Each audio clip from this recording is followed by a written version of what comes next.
What's up? Player Spotlight number 11 with the famous Buzz. Am I? Am I famous? You're famous outside of Stockholm. I feel like in Stockholm you're fairly new. Yeah. Because you haven't been living here for a long time. No. But you have been playing for a long time, kind of, right? It's like 6 years. I always want to say like 3 years because that's what I wish. When you try hard or whatever? Yeah, but at the same time, like, can't say that I never try hard at this game ever in my life. Yeah. So yeah, about 6 years, I would say. Since 2015. And since when did you move to Stockholm? 2021? Yeah, it was 2021. I got back from Ireland, landed a job here. So in September, it's going to... No, October. September? No, September. It's going to be... No, I moved to Stockholm in September. It's going to be 2 years. Okay. Yeah. So about 2 years. Well, if you moved in 2021, it would be 1 year. No? Sorry, I moved in 2020. I lied. I lied. You just wanted to agree with me. But I remember, I know that you played for a while, only because I remember that at my first major, which was Beast something, I don't remember the numbers. Beast 5? Yes, My okay. first major too. Yeah, okay. Yeah. I remember I had you in my pool, and I was like, who's Pichu main? And why doesn't he play Pichu? Yeah. So, I mean, I started off with Smash 4. Like, that was my first game. And, like, I was super tryhard in that game. You can play or can you play while talking? I'm really bad at it, but I will attempt. Yeah, okay. I will attempt to do it. I'm sorry for the shitty gameplay, but... I usually tell people to literally ignore what's happening on the screen. Yeah. And just answer questions. Oh no, I'm gonna get wobbled. So I'll get a lot of downtime. Yeah. Anyways, I started off as Pichu main purely because the locals that where I went to, they play Smash 4. They also had like melee weeklies at the same time, running at the same time. It was super weird. So I competed in both because I was like, I'm gonna be here for Smash 4. Might as well play more sets of anything. Like Smash is just fun. Yeah. So I picked Pichu because she was the worst character. And then after some time, like my friend from Skaraborg, Terra, shout out to Terra, he was like, yo, fuck Smash 4, I'm trying to play melee, because he watched the documentary, right? Yeah. I was like, no, let's keep playing Smash 4. Like I was hooked on the Captain Falcon up airs. You don't even know. Like my up airs were nasty. Down throw up air. I still think that Smash 4 is like the second best if you don't think about PM. Like Smash game. Really? Yeah. Purely because of like Falcon's up air. Like the Mario, his down throw up tilts that lasted for like 100 years. That shit was so fun. But it's obviously like a lot of nostalgia. Yeah.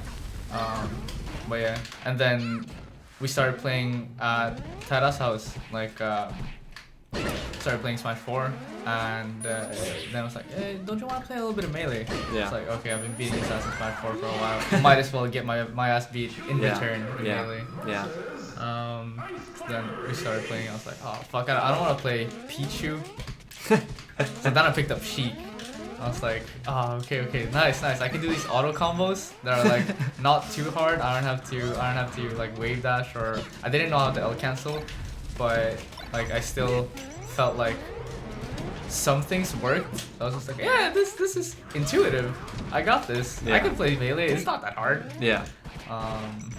And then like I switched around a lot, like in the beginning. Between characters, you mean? Yeah. Because I was like, I'm not taking this game seriously. I'm gonna be a Smash 4 pro. Yeah. Did you want to be a Smash 4 pro? In the beginning, I was like, I'm like the best. I thought that the people that I was playing against in Skövde was like top of the competition, you know. But little did I know that they were like it was like a collective of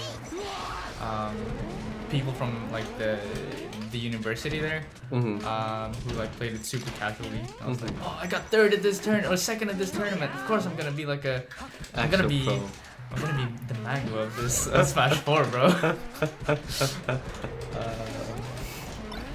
With your Captain Falcon out. With my Captain Falcon down throw uppers, dude. They went hard. Isn't knee like super hard to hit in that game? It's so hard. Like I remember I got like, cause net play for that game sucks balls as usual. Yeah. But I used to play a lot of it, and I got like a super weird,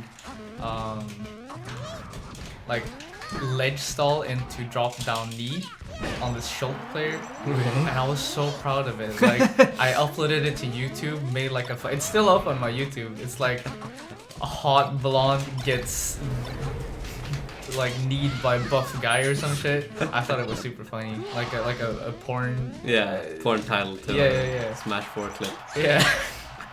I was so proud. I was like, how old were you at the time?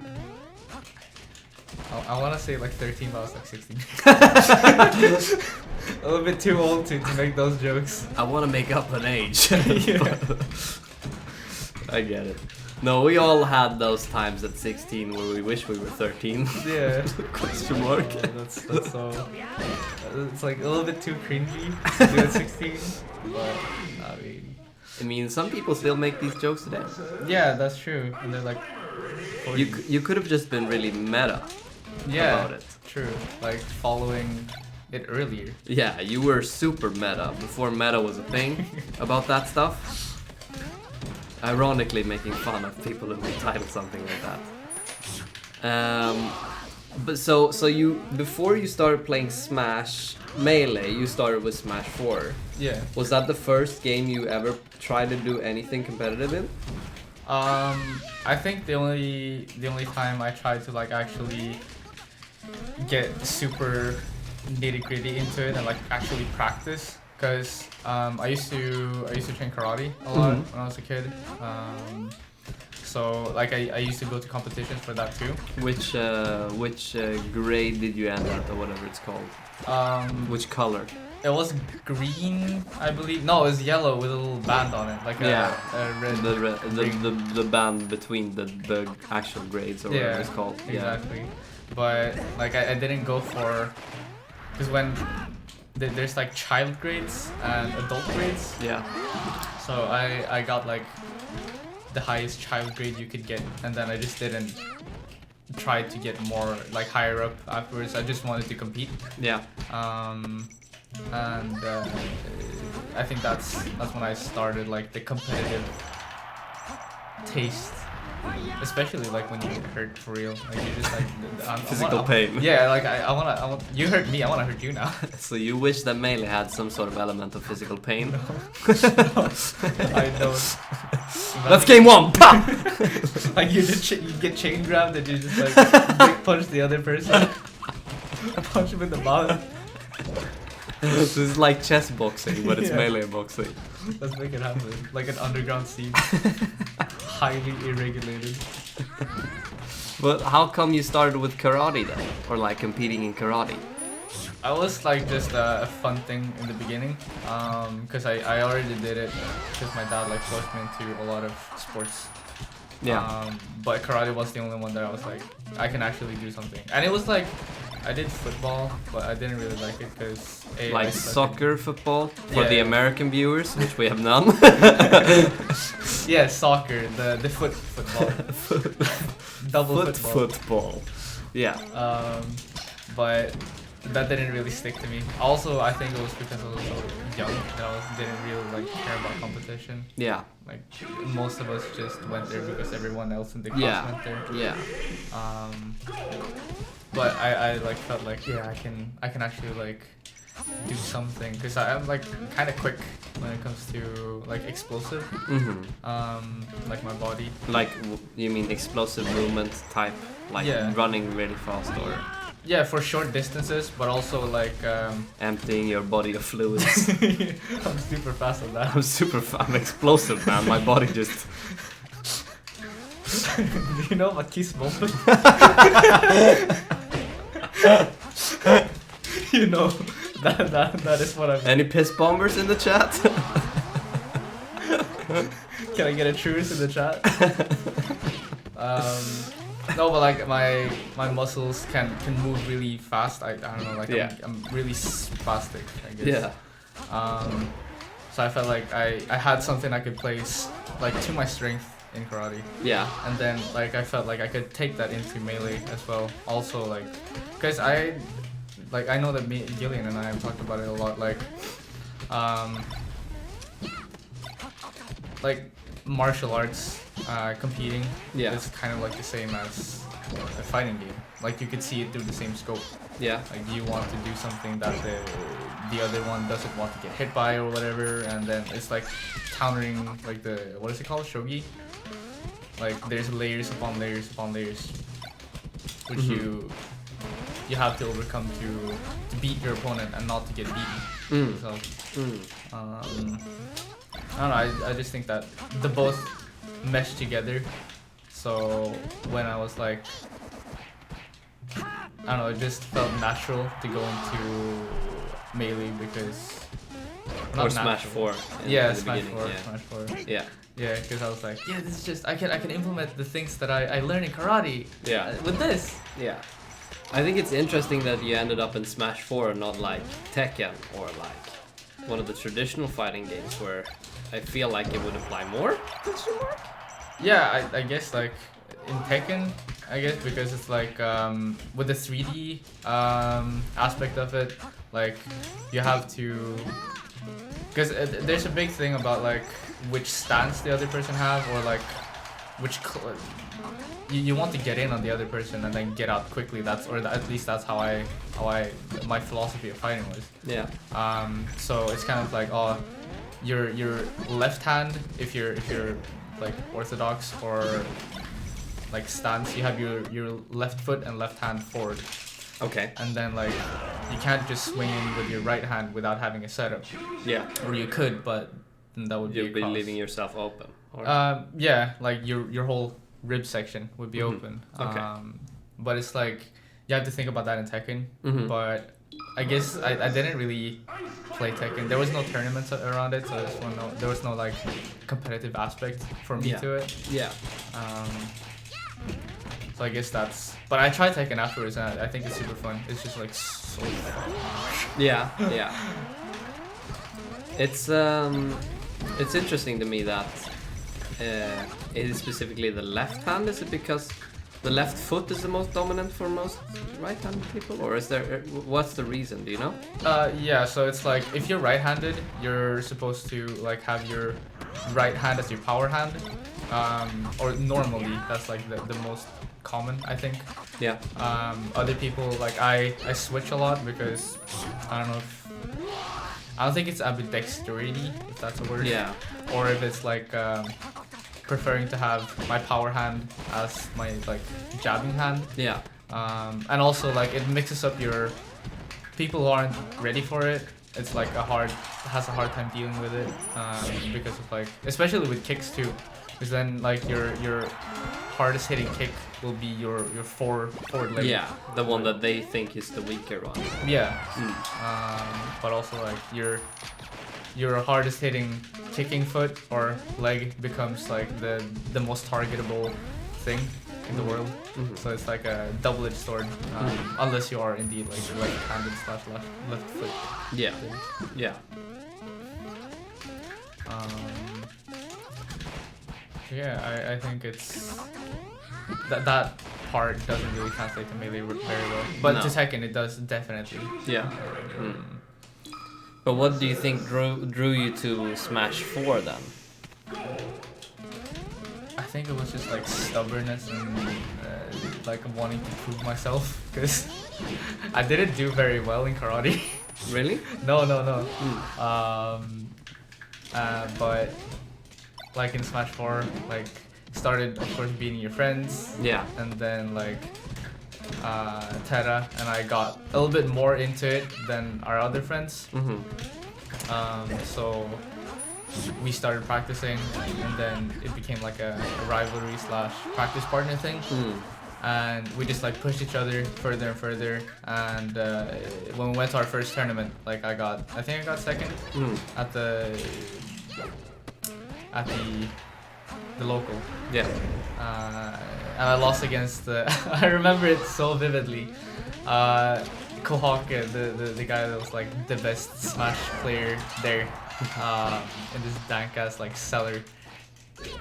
He beat me, and my friend, I was getting a ride back home by my friend's dad. Yeah. And they were like waiting for me. I was like, oh, when does it end? I was like, come on, you guys should know, like, I can't pause this, it's a tournament.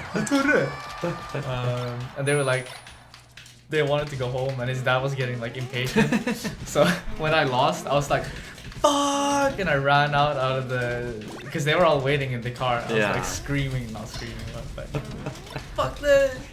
Screw you guys, I'm going home! And you were probably 16 at the time. Yeah. A little bit too old to do that too.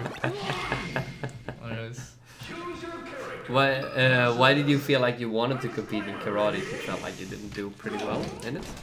And why did you feel like you got that out in like Smash 4? That was a big question, but let's start with the first part. I think it was just like, I wanted to... It's kind of like the same, you want to prove to yourself that like... And also there's like a lot of...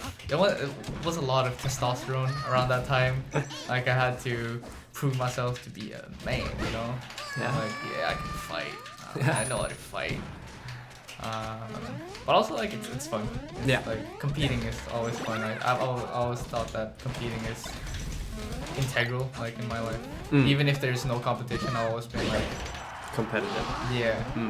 Like even if it's a one-sided competition, a lot of the times. Yeah. Yeah. Which is both a good thing and a bad thing, I think. You get competitive and the other person doesn't give a shit at all. Yeah, so I can only lose. I feel like you would be terrible to have at a board game night. Oh yeah.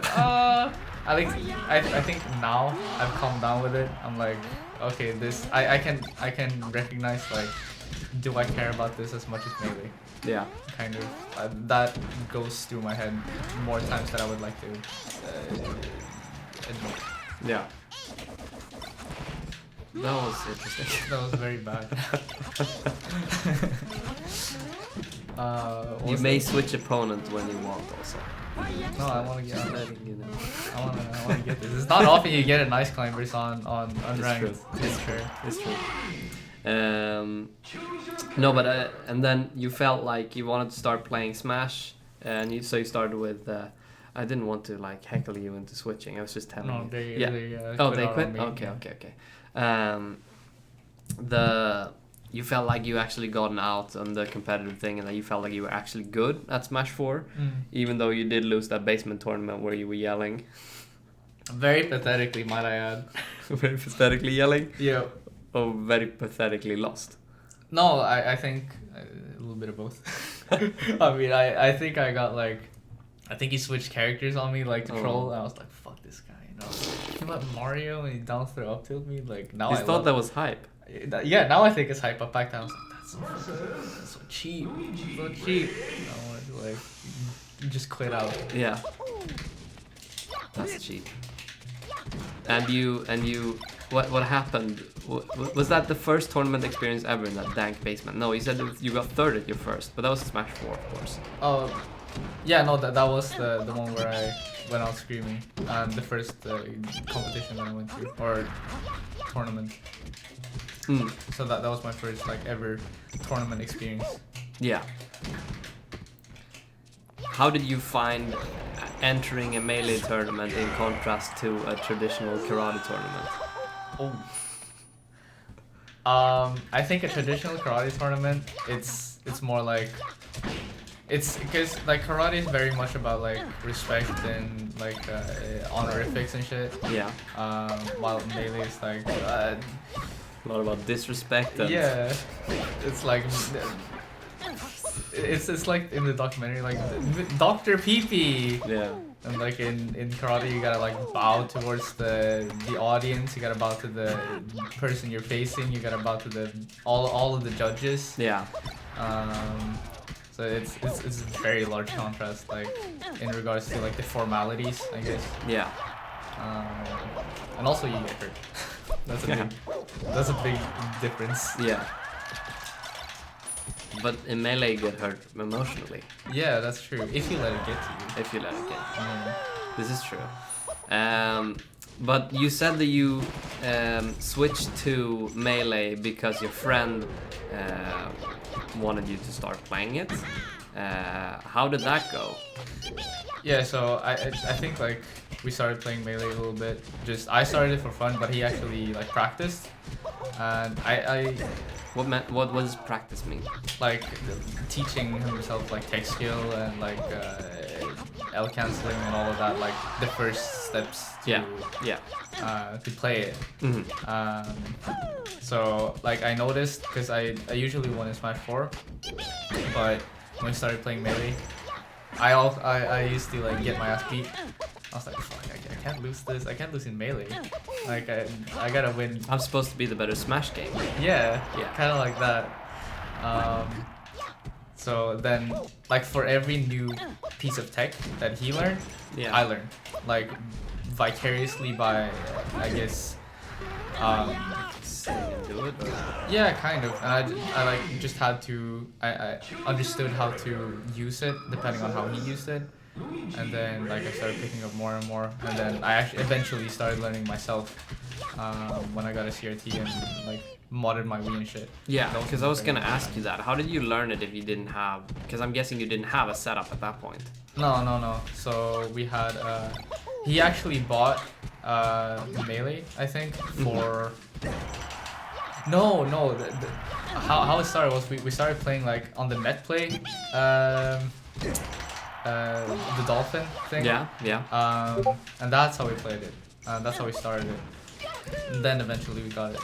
So I guess that's how I taught myself how to play, how to use tech skill and shit, by playing on his netplay setup, or together of course offline, when netplay wasn't rolled back.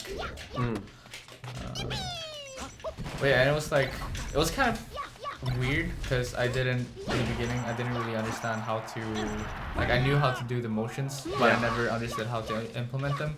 And then once he implemented them, Terra, it was like, it's like, oh shit, you like wave dash back to bait. It's like, oh that's genius. I want to try it because I knew how to do it. I just didn't know how to use it. Yeah. It's like, oh, like except for L canceling, I just understood that you should L cancel after every. Yeah, makes sense. Yeah. I remember asking Tara at school, like we were in the cafeteria. I was like, do you L cancel your lasers, like your special attacks? Yeah. And you just fucking no. You can't do that. You can't. It's not possible. Yeah. I didn't know. Yeah. Well, then it makes sense if you're new to the concept entirely. I think I probably thought about that as a new player also. Why wouldn't you be able to out cancel them? Yeah, because like lasers with Falco look so fucking fast. Like like they look like they're L cancel. Like, and then you just realize everything just fucking auto cancels and it's broken like that. Yeah. Gotta go. Bye. It's bird time. The bird time. You said that you started off with Sheik. Yes, unfortunately. I started with Sheik, and then Terras, because he started off with Marth because of the documentary. Like he wanted to be like Ken. He played Red Marth. He was like dash dancing a lot, super dash dance heavy. Yeah. Like started with that shit, and then he switched to Falco. Yeah. And then he started beating my ass. I was like, oh dude, like I can't beat this. This is unbeatable. Yeah. So then I went to Puff, and then I eventually went to Fox. So that's the Sheik to the Fox pipeline. That's how it went. Why did you go Puff in between? Because it was like the transitioning phase between like Smash 4 and Melee. Like I was like, oh, I still want to like do good in this game, but I also don't want to put too much time into it. Yeah. So I picked Puff and I was like, yeah, this is not too hard to or like Text that wise, level. Yeah. And that level you just have to just like play Smash 4 essentially. Yeah. So, but then I started to get my ass beat again. How long did you like switch around between characters before you found that you wanted to play Fox? It's about like half a year-ish. Until I watched the documentary. So it was seeing the documentary that made you want to switch? Yeah. It was like I saw the spacey light like of what Fox and Falco can do. I was like, oh, do you have any specific memories where you remember like, oh, this is something I want to be able to recreate, or like, oh, that was sick, or whatever? I think just anything that Mango did. Yeah. Because I was still like a big Mango fan, but I used to be like a fucking Mango Nation. Yeah. Mango Nation. Yeah. So it was like that, and then like when PC Chris beat Ken, like obviously all from the documentary, I was just like, oh, I wanna feel that hype. Yeah. Like high stakes, high risk, high reward character. Yeah. Like it just the quickness also like reminded me of Karate a little bit. Yeah. Like you can just spaz out on the opponent, and like the pressure that you can exude is like you can do anything with it. Make them look silly. So I think that's what drew me to Fox first, and then Falco later, because I just thought it was sick.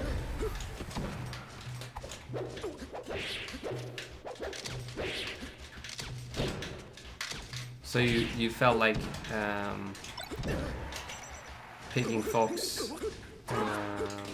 helped you against your friend, or was it at the beginning harder? No, in the beginning it was easier, because I just like spammed. I learned about like I learned all the essential Fox tech, and then like I think like I got the pressure down pretty well. So I just like steamrolled. That was my. You just spam the buttons on him. Till this day, that's my biggest advantage, or like what I tried to go for. Yeah. But yeah, and then we started to go to actual, like we went to Beast. I got my ass beat, and then I was like, okay, this. I have to actually think when I play. Did you have any sort of melee locals in Skövde, or was it just the casual Smash 4 meets that you had? It was those. It started off with the casual ones, or like it was casual tournaments, I want to say. But after a while, like we knew pretty quickly who was serious about it and who just came there for the goofs. Yeah. So we kind of took it over. I like joined as a TO, the like the game people. Förening, what's that? Union? I don't think it's called that in English, but yeah. Yeah, something like the people that own the locals. Yeah. Where we were. Yeah. To like set up Smash tournaments, melee tournaments. And then eventually we started to like more people got involved in like TOing, and like it kind of just like brought together the people who wanted to play it more seriously. So that was very fun. But I think there was very few people who tried to improve. I think that was a big thing that was like around Skövde. It was like me and Terra. Yeah. We're actually like trying, and the rest were just kind of. They just like stuck to the level that they were. Like they weren't bad at the time, like for us, because they were like bracket demons that we had and shit. But yeah, it was kind of quickly we started surpassing them. Yeah. And then there's some. I'm not gonna say all of them, because there were some of them that I never beat. Do you think you would beat them today? Yeah, I think so. Okay, yeah. I hope. Otherwise, it's a mental block. It would be an insane mental block if they just don't play and still lose. But that's I think that's like a little curse that we still have. I think the only people that like actively try to play is like I think they all play like Smash Ultimate now. Moved on. Except for Terra, but he doesn't really play tournament wise now. Yeah. Does he still play Melee though? Yeah, I think he plays a bit on rank. He streams, I think, Okay. sometimes. Terra, I think it's Terra Falco. Shoutouts. Big shoutouts, Terra the God. How did you feel like since you had only been to the smaller like Smash meets, I guess, where people didn't really try hard too much? How did it feel going from that to like the first major that you went? I kind of like approached it in the same way, but in a more like the stakes were way higher. So it, I don't know. I like the homey feeling was still there, but like it was still like okay. I really want to perform at this tournament because it's like it's a big thing, and also at the time I thought that I was like yeah. What if I get like top 8? If I get on the big screen, like the big old pipe dream. That's so insane that you could even consider that. Yeah. Because like, that's the difference between like coming from a small scene and coming from a larger scene. Because for me, like when I went, I was like, I'm not even gonna make it out of pools. I'm sure of it. I would be surprised if I win a set. Like. That was the type of mentality I was going into it. And then I performed better than I expected because I realized that, oh shit, there are people who are from Skövde or something, or like, there's nobody here who plays. Yeah. I remember like, I went to STS in Gothenburg. Yeah. And I was like, oh, Pichu, man, isn't he like best in Skaraborg? And they're like, oh, isn't that Ola? I was like, no, I think it's Pichu, man. Oh, yeah, but what does number 1 in Skaraborg mean? I was like, I looked back at it, it's like, oh, fuck you guys.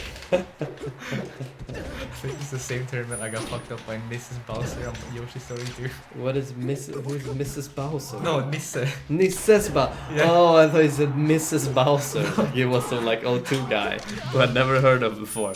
Okay, well Nisse's a good player. Yeah. I didn't know it back then. I was just like, what the fuck is he going Bowser? Yeah. And then he fucked me up.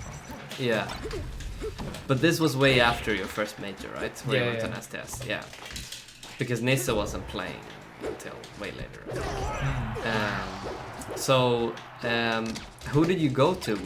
Who did you go with to Beast? Also a ragtag team of Skövdebor. Or also like Skaraborg. We call it Skaraborg, but it's like an old region that doesn't exist anymore technically. But it was some people from Tidaholm, Hulma represent, and me and Terra from Team Inshallah. So I've heard of all of these places. Yeah, you can pretend. Yeah, I've been there. Personally. Yeah, I've done the thing. So it was me, Rydmarker, it was Terra, and it was Olaf and Bullebengt. I think it was us that went. These are all local Skaraborg people. I didn't know you were in the same region as Olaf. I've spoken a lot to Olaf. Yeah. I don't know where he's originally from, but I think he's from Tidaholm from the beginning. It's just that he like moved around a lot or knows like a shit ton of people for apparent reasons. Yeah. So yeah, but he lived. I think he lives there now in Tidaholm, and we went there, everyone, in Rydmarker's car. And I remember I did a little vlog on my iPhone 5. Do you have it? I still have it. Have you uploaded it? No, I haven't. Okay. It's still on my... That's cute. I think it was that one, or maybe it was Beast 7. That was... I'm really bad with memory though, as you might find out. But it was fun. It was really fun. So you still had like a little bit of a group going when you went, so you weren't alone. Yeah. That's cool. I was gonna ask you also what it was like practicing in that landscape. There was just like me and Tara, like who practiced. We went to like some Smash things like at somebody's houses sometimes, but that was very rare. And then we had like a tiny tournament, but it was more like we called it Smash or Bash. Yeah. It was, Of course. It was very little about the Smash. It was mostly about the beer. Mostly about the Bash. Yeah. I see. But and then like I think the most practice we got aside from like each other, Tara and I, was like from tournaments where we knew that like the bigger competition, the bigger fish in the region was there. Yeah. But they didn't really like go out of their way to practice with us. Mm-hmm. So it was kind of hard. I had to play a lot of shitty like delay based net play. Yeah. It was the worst. Speaking of the worst. GG's. Oh, he quits on that? Ah, unlucky. Unlucky. Yeah, so you did play some net play. A lot of net play actually. Okay. It's funny because I had like an old like is it EDSL, like the bad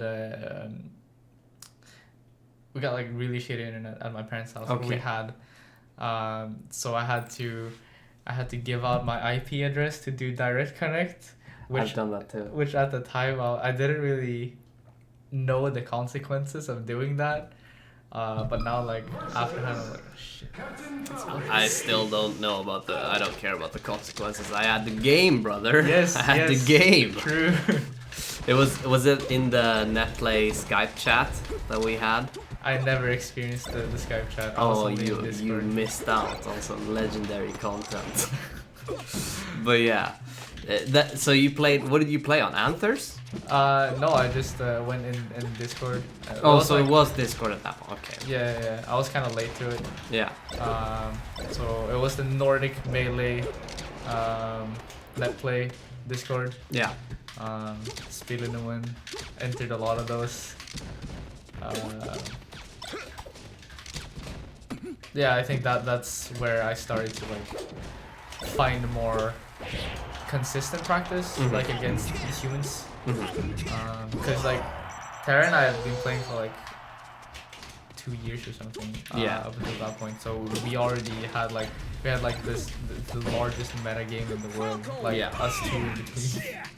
So it wasn't really like matchup specific Falco Fox. It was just like, oh, I know how to play this guy. Yeah, I feel like that's like a thing that happens in smaller regions where like eventually, especially if there's two players who've been playing against each other exclusively for a while, they just develop like some weird ass character meta also. Yeah. Like I was once visiting Västerås for a local, and back then Nino was by far the best. Now called Barba. And Nino's brother was the second best. And Nino's brother, Nino had some... And Nino's brother is called Fredrik, I think? This was such a long time ago. I'm so sorry. It was a super nice guy. I feel bad for forgetting names. I'm just bad at them. Anyway. They did character switches a lot. And they just picked like... I remember Fredrik counterpicking Nino. So Fredrik played Marth. And Nino counterpicked him with Fox. And then Fredrik was like, fuck Fox. And then he counterpicked him with Puff. Wait, is it Kurenai? Yeah. Oh, yeah. And I was very surprised because... I think traditionally, I don't think you counterpick Fox with Puff when you are playing Marth. However, that was the meta back then. That's the we played for way too long meta. Yeah, for sure. But how was it like having a rival like that in your region? Was it helpful, you feel like, for you? Yeah, I feel like since it was more like we had like, because we always hung out, like we're friends even outside of Smash. Yeah. So we just like hung out, and that's like what we did was we played Melee. Yeah. So it was nice because like you got regular practice. Like we never had any or I don't feel like I've ever had any like tech skill. Like I feel like I can't L cancel or whatever, like Rust, or I guess like to some degree, but not as much back then at least. Because we had just played like 3 times every day. Like I remember we played because we were so try hard, both of us. So we like played for after school like for 5 hours, and then it would be like 12 midnight, and like we hadn't said a single word, so we just stand in his hallway just talking, so that we can get like actual socialization out of the way like afterwards. Like that was the byproduct. Yeah. The melee was the main thing. That's insane, actually. I miss it a lot. How did you do at your first major? I think I don't think I went 02. Well, I had terrible memories. Was there no pools? Oh wait, was it? Because it was yours too. Was It wasn't my first, I realized later. Because I think my first was a DreamHack where like Mango and shit showed up. Okay. No, wait, no, maybe not Mango. I remember Duck was there and Axe was there. Which DreamHack was that? Flippy, you probably know. You're a gamer. I was there with you and yeah, DreamHack Winter 2015. That was my first one. So that was just like 3 months after I started or something. But Beast was the first Beast I had was after. That was my second major. Beast 5. Yeah, it must be Beast 5. I don't know. It wasn't Beast 4, because Beast 4 was the one in the church, right? The Beast 6. I don't know, man. Numbers. Who cares? Honestly, it was a beast. One in the weird big hangar. Right? The venue was a big hangar. Wasn't that I'm just thinking of Smash, or who won that tournament? Like the melee. I was not in the school. Oh, the school where I think it was when Leffen won? Yeah. Okay. I was not in that one.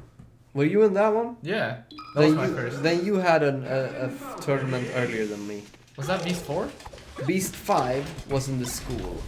That looked like a church. Oh yeah. Beast 6 was my first one, which was in a huge hangar. Ah. So we played a Beast 6 probably then, because you were in a DreamHack Winter 2015, right?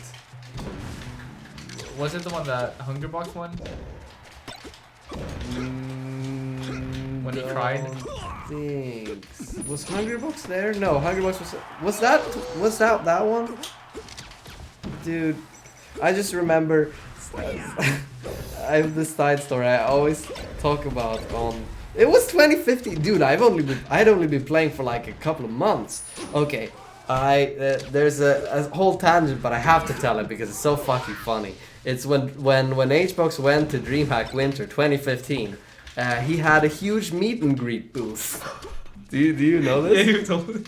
And it was like the DreamHack had gone big on this because they knew that players in the States, they get like huge long lines to get autograph signings and stuff. So Hungrybox came into it with like there was a huge stage right next to the entrance, so everyone saw Hungrybox when they were coming in. They didn't understand, however, that Melee, number one, isn't a big esports here in Sweden at all. And number two, that in European Melee, people don't really care that much about the people who are like at the top. We don't have the same celebrity culture. So the meet and greet just ended up being Hbox standing alone at a big stage for hours. Wanting to sign something, but really nobody came. So me and my Smash friend Snabbur passed there a couple of times and noticed that nobody was going there. And I told Snabbur, I feel really bad for Hungrybox right now. HFAM is down bad. So I went and I asked Snabbur if we could go to his meet and greet and ask for an autograph, just so he had someone to talk to. So we went, and he immediately was like, "Oh, hey man, what's up? Do you want an autograph?" And I was like, "Yeah, sure." Snavio got one as well, and I started asking him some like made up questions about having a puff in my pool, and I wanted to practice really hard for it or whatever. And he was like, "Yeah, man, against puff use backer, bro." Anyway, I was like, "Anyway, nice meeting you." And he was like, "Yeah, sure, you come back anytime if you want to talk or something." And then, no, I don't have the autograph because I didn't care much for Hbox. I didn't dislike Hbox. I don't know. So I went with the autograph in my hand, and I put it in my backpack, only to, at a later time, dispose of it in one of the DreamHack trash cans. H-fam in shambles. H-fam in shambles. Well, at least I was honorary H-fam. I think you should be at least gifted a sub if you got his autograph. No? True. Yeah, like after he passes out. It was a true Clutchbox moment when he finally had a fan come up to him. No, but for real, sorry I hijacked your thing. It was just No, it's funny. I loved DreamHack Winter 2015. It's a funny. What a fucking event that was. But were you at that one? I think maybe if he won, then I think I was there. Yeah, okay. Because I remember. Wait, was it 2015? It must have been, apparently. Flippy said the numbers. Then yeah, I think I was. Hbox lost that event if no one came to the meet and greet. 100%. You That was the made- boost he needed. I made Hbox. Should they Hbox exposed?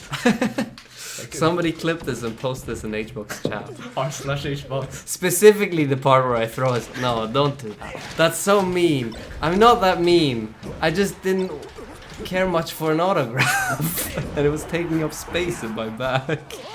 And since I was stuffing it into my already filled bag, because I had all of my sleeping gear and shit, it kind of got crumpled up. So it was already kind of trash, in a sense. But you could have made like $1 billion off of it. You think I could have sold To like a crazy. a crumpled up Hbox autograph from 2015? I mean, he probably like. If you look at his like top donators, like or like the most gifters in his channel, like they would probably give like a solid 1,000 for an old like a vintage. You could spice it up a little bit. Yeah. Like it has his sweat or something on it. Like yeah, that brings up the money like just Hungry Box 500. Gamer Girl sweat I'm selling. No, but I wanted to ask you about how you did at your first tournament, and then we got hijacked, or like not hijacked, but we got sidetracked talking about which one it actually was, because apparently we don't know. No, exactly. It's good that you hijacked it because I don't remember. But it must have been, if you remember, you were at the one where Leffan won. Yeah. Oh yeah. That one was. I made it into. Okay, so I didn't play melee that one. I played Smash 4. Oh. And I made it into bracket. Oh And shit. Yeah. I was like, fuck yeah, fuck yeah. Oh shit, I'm making off the top 8, baby. I don't remember who I lost to first, but I remember that I lost to Krum afterwards. In Smash 4? Yeah. I didn't even know Krum played Smash 4. He played Ganon. I think he played Ganon, Captain Falcon, and I was so annoyed because I was like, oh, I've never played a Ganon in my whole life, and he's just beating my ass. I was super salty after that one. And I have a fond memory of a redacted commentator that was there, that was saying that he rooted for me in the context of what happened afterwards. Like at the time, I was really happy because I like looked up to him a lot, but now I'm like, oh, it gives me the creeps. Yeah. Why was he even rooting for you? No, because I just came up to him and was like, yo, I'm a big fan. Oh, And it's okay, like, okay. yeah, what's your tag? It's like, Yeah. yeah, what's my tag? It's like, hey, I'm rooting for you. I see. I see now. So you were me in the auto. No, wait. Never mind. No. He was just like trying to sleep or something. No, I think he was playing like ping pong. Sleep. He was playing ping pong, and I came up to him. I was like, "Yo," he said hi. Yeah. Okay. And then I went back to town. I was like, "Oh, yo, dude. Yeah. I met this guy. Redacted. What? Yeah. I met Redacted." And it was just like pumping up. Yeah. It was pumping his air mattress like super pathetically in the hallways. And I was like, "Dude, you gotta come and say hi." It's like, "No, I need to sleep." Come on, it's our first like major. It's like, "No, I need to sleep."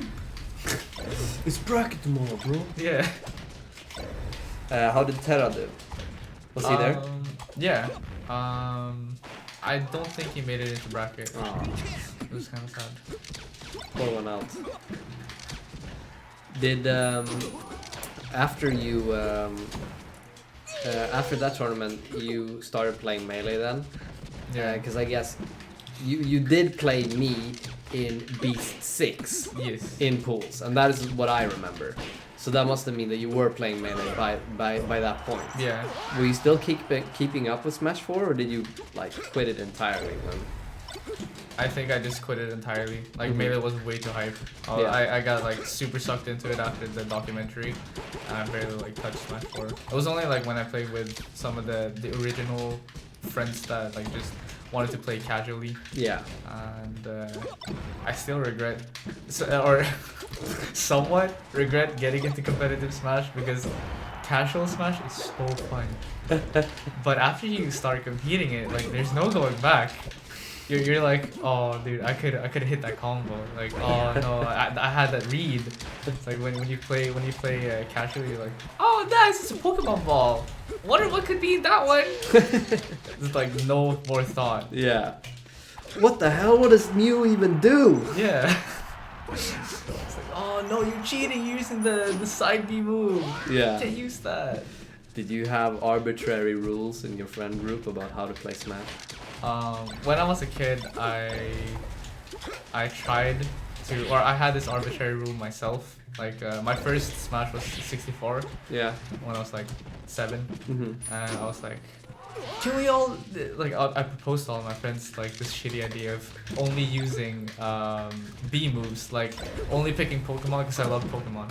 I was like, I'm gonna be Pikachu and you can pick Jigglypuff, and then we can only use B moves like in the anime or in like Pokemon for real. And everyone was like, no, fuck you, that's stupid. I was like, come on. And no one would play with me, like with my rules. It was very sad. Very sad. That is I still think it's a very funny concept. If you would like, we could try it later on. I think it would be super horrible, but we can play upset and only B-mode Pokemon. yes. Well, the Jigglypuff is worthless. Yes. No, you have rest actually. No mind, you have rollout rest, pound rest. You can pound rest. That's true. And Pikachu can neutral B, up B. What the hell is Pikachu's side B is worthless? Okay. Down Alright. B is kind of shitty too. Yeah. We had no C stick. No C stick? If you used C stick, you were a cheater. Oh. Because smash attacks were supposed to be hard to do. You weren't just supposed to spam them like fucking Tom did. I didn't have a friend called Tom, but the concept applied. Yeah. That every noob just picked smash attack and rolled the stick, and then we lost. They were like, "Fuck you, Yeah. no C stick. That's broken." It's not proper Smash Bros, dude. Yeah. Melee was. It's not true. Smash 64 was the first one, but we didn't make any arbitrary rules in Smash 64. It was only in Melee that we made.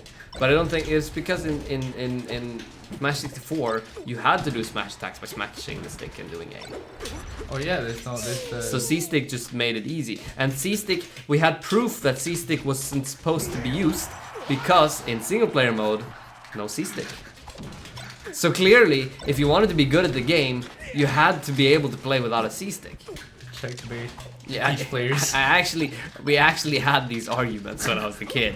I was trying to prove that you should not use C-stick. Meanwhile, people were just playing down B Kirby, so I don't know why I cared. So like, That was my first, like, when I started playing Brawl. Yeah. Like, that was my move. Down B Kirby's the best, bro. I was like, dude, I'm so good at this game. No one can beat this. Yeah. I'm so high up and then I come down with the fury of 1,000 thunderstorms. And nobody can beat me because I'm invulnerable. I didn't know what a grab was. No, nobody did. It's like, oh, how did you do that? Dude, I don't know. I was just shielding and this happened. What kept you coming back to Melee? Not losing to Terra. I think that was the first one. And then after a while, like when I started entering, especially when I started entering like the net play tournaments and shit, like I was like, oh dude, I just want to do sick stuff. Like I want to be like, the coolest spacey you've ever seen. Yeah. To just like pull off sick combos and just like mow down my opponents with pressure, just like make them look silly and look awesome in the same time. I can't say that I've succeeded very much, but but I don't know. I guess like at this point it's just like the creativity. Yeah. And I still feel like there's a lot of growth. 'Cause I think like a lot of people, or I can say at least me, I've like grown through the game kind of, like personally. And like not only like game sense but also like social skills and whatnot. So I think that's a lot what brought me back. It's like there are other like nerds, dumb nerds that like the same shit that I do and take it way too seriously. And it felt like more alright, I guess. Without like sounding like a sorry nerd. Like I had friends in school, but Yeah. allegedly. Allegedly, I had friends in school.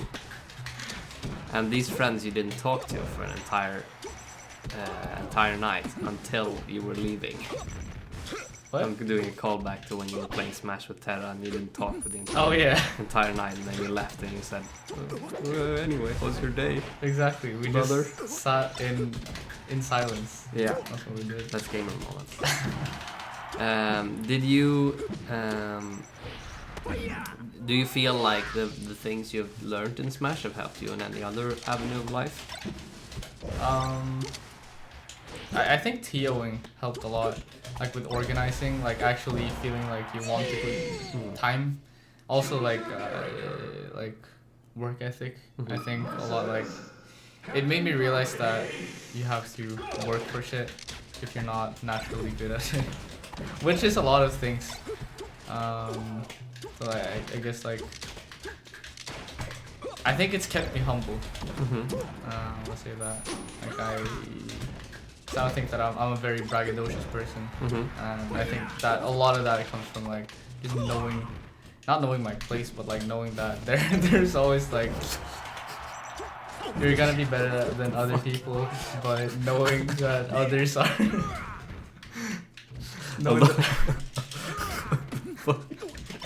A lot of that comes from not knowing my fucking place. Sounded like a fucking abusive parent or something. No, but like knowing that you're not better at, just because you're good at something doesn't like diminish you as a person. That's like helped a lot with competitiveness.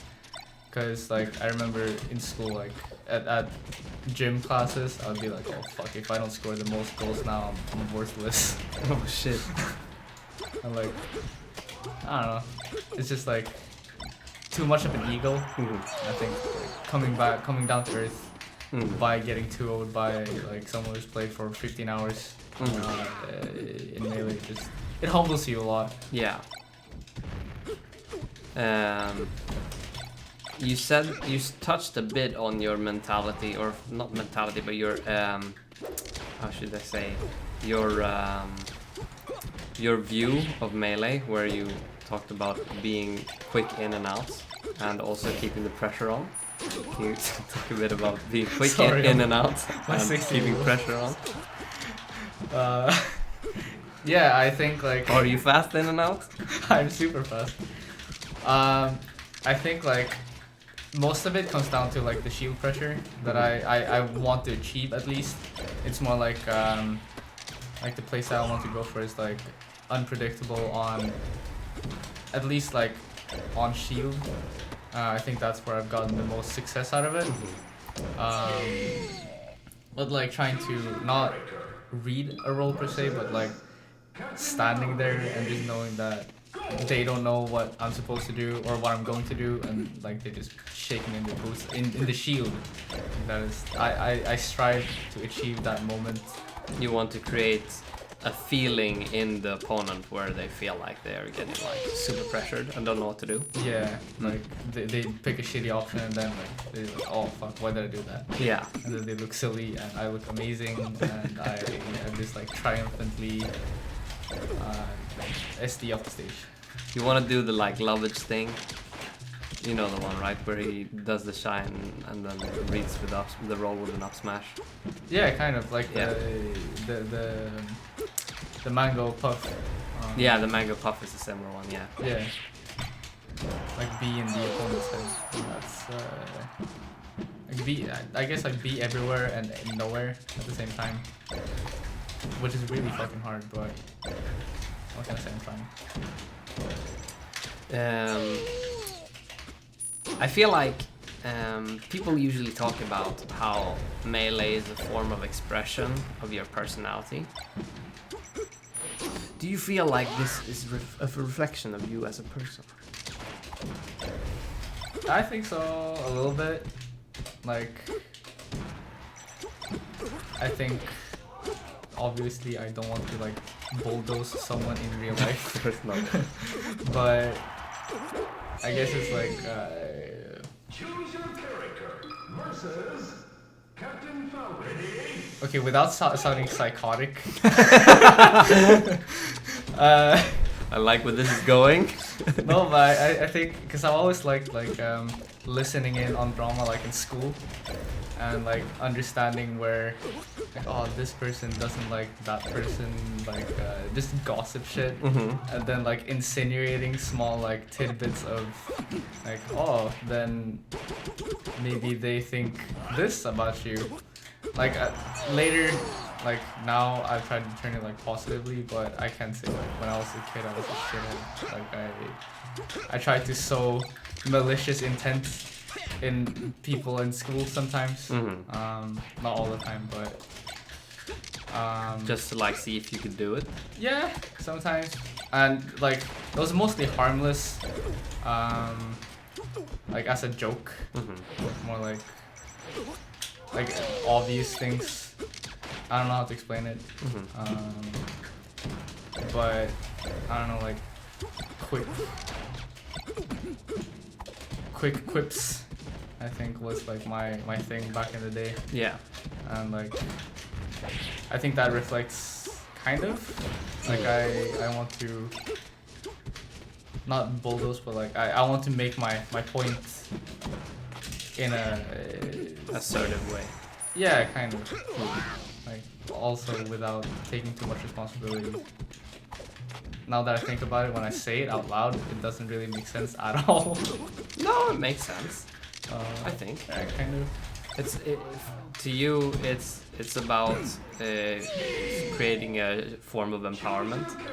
Yeah, without sounding psychotic. No, it's not psychotic. It's just a strategy, or not a strategy even. It's just like some people want to create, a slow, methodical control, which is also a form of empowerment. While other people want a quick, fast pace, like boots shaking and quaking, mix up heavy like style. Yeah. And that's also a different type of empowerment. So I don't think it's weird that you think that it's fulfilling to like try to find a playstyle for you that's like, makes you feel good. Yeah. No, I think like the creativity also allows me to be spontaneous because I feel like I'm very spontaneous. Like I wouldn't have gone to Ireland if I wasn't. I think that also bleeds in a lot into my playstyle. Like I can just think of, okay, I want to do this. Like even if it's a shitty option, I'll try it. Like don't knock until you try it, and like maybe it's like I can find a use for it. Like I guess like experimental. Yeah. I think that kind of sums it up even better. Would you describe yourself mostly as a intuitive or a flowchart thinky type player? Definitely intuitive. I've never thought about a flowchart in my life. Like I remember I tried to like follow those old Smash boards posts like, oh, at 48% you need to down smash, or like you need to regrab and shit. I was like, okay, I'm never going to remember this. So I think a lot of it just comes from playing a lot, and just like feeling out the case. Like it's like I feel so bad when newer players ask me for advice. Like I think I've said this before, but I give the worst advice. Like, oh, which percent can you do? I can just recall this weekly. Yonpan was like, oh, like the regrab that you did like off of like a chain grab with Fox on Fox, like did a forward air into regrab. It's like, oh, which percents did that work at, or how did you know they would work? I was like, I don't know. Like it worked. I did it. I tried it. It worked. Yeah. I don't think that's necessarily like a thing that I think the way that intuitiveness in Melee works and a lot of things is that it's more context based than the like however you should say flowcharting, like brain type blah blah. In that I don't think that your knowledge is in any way flawed or lesser than anyone else. I just think that for you, in order to express it, you would have to have some sort of like video or like clip or even just picture to help you like see, okay, but this is a situation I feel like this will work. And just the response of I feel like this will work will still have merit, even if it like to a traditional like flowcharty blah blah player might not, because even if you haven't like processed everything mathematically or whatever, you still probably have thought about this or have at least a feeling that is based on some sort of fact in the game. So I would just say that if a new player asks you for advice like that, you shouldn't feel bad like that you can't provide any good. You can just say like, if you have a clip, I can maybe talk to you about it, but I have a hard time remembering the game or something like that, because like I don't know, I doubt that you wouldn't be able to answer if it was like a serious, like you saw a clip and you're like, oh well, this would work instead. I think I agree. Like it's also like I don't really like learning styles differ a lot. Like when trying to learn Melee, I kind of like recognize that also, like that it has helped me realize that I'm not a like theoretical like book smart person. I would say like I need like how to do this video on WikiHow, or like step by step, like very simple text based, like that you're able to action on instantly. Otherwise, I just like either lose interest or I just forget about it. Yeah, it becomes too abstract to like digest in a way. Yeah, it makes sense. I think that there are a lot of great players that are the same way, so I wouldn't feel bad about like, I don't know, I wouldn't feel bad about it. Ekim is the same way. Or I feel well, like Ekim is also he like is the brain player also. Yeah, but it's a lot of both. I think that naturally he is a intuitive, but then he becomes more brain because he wants to master the punish game so hard that it's like at a certain point you will probably have to learn some percents. Yeah. I think like it will come.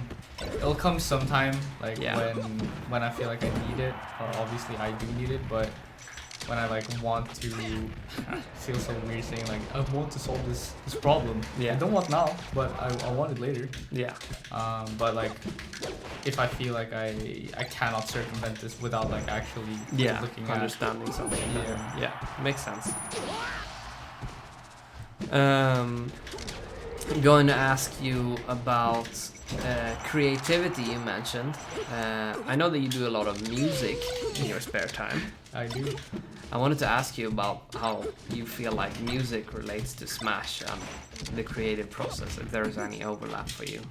There's a lot. Like, I think, like even my artist name, I would say like Spacey Main. Like it's a blend between like Gucci Mane and Spacey.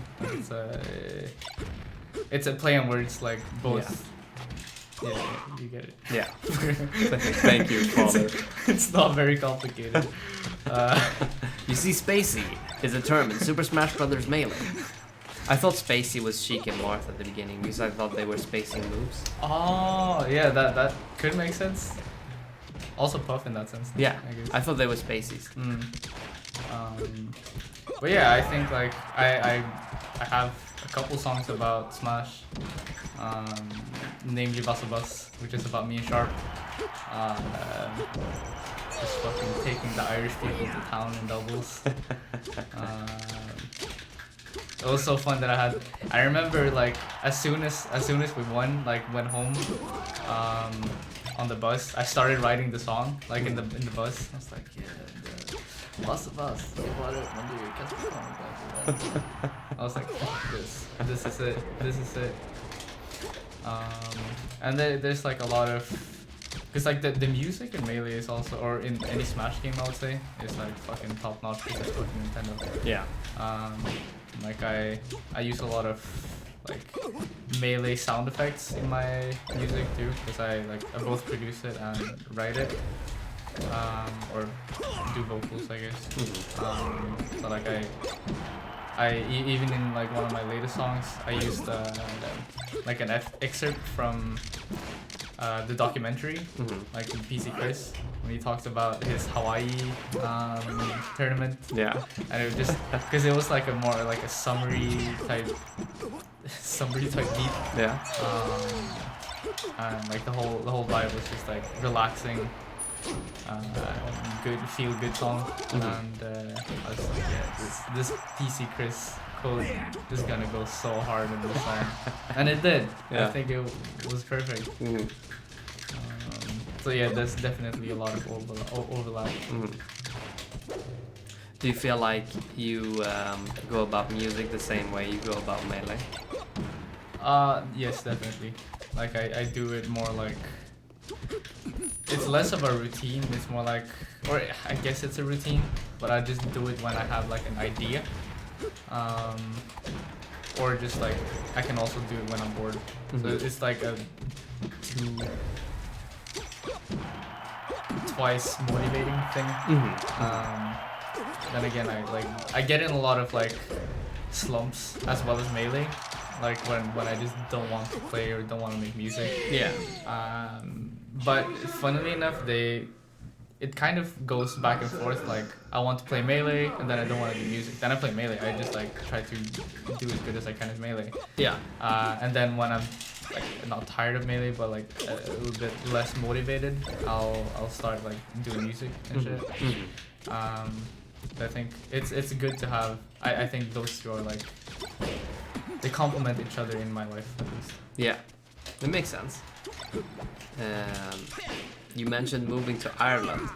How was it going from living in #Skaraborg? Is that a hashtag that's ever been used? I don't think so. No, I think I've used it. When Luminosity made Nickelodeon All Stars, I was like, #Skaraborg. Oh shit. Into moving to Ireland, because I guess there you lived. Or how did you live in Ireland? I lived in, oh my god, it was the best. So it was a 3-story house for the same amount of money a month that I pay for my 1.5 room flat today. Yeah. And we shared it 3 people, 3 to 4 people. Some people left. So I lived at the top because I was narcissistic like that. That was really nice. Lived with Sharp for like half a year, I think. Didn't Sharp come later, or? Yeah, they came. So they, I don't know if I can say it. They dropped out of school and they asked me like, or we were just talking like shooting the shit, and I was like, yo, you should come to Ireland, like they're hiring people. Like, it was a shit job. They hired anyone, just to do something while they were like figuring out their life, I guess. Yeah. And then I referred them. We went to they just went to live with me and my roommates, and we played a lot of Smash. Did your roommates also play Smash? No, I tried to get one of my roommates into it,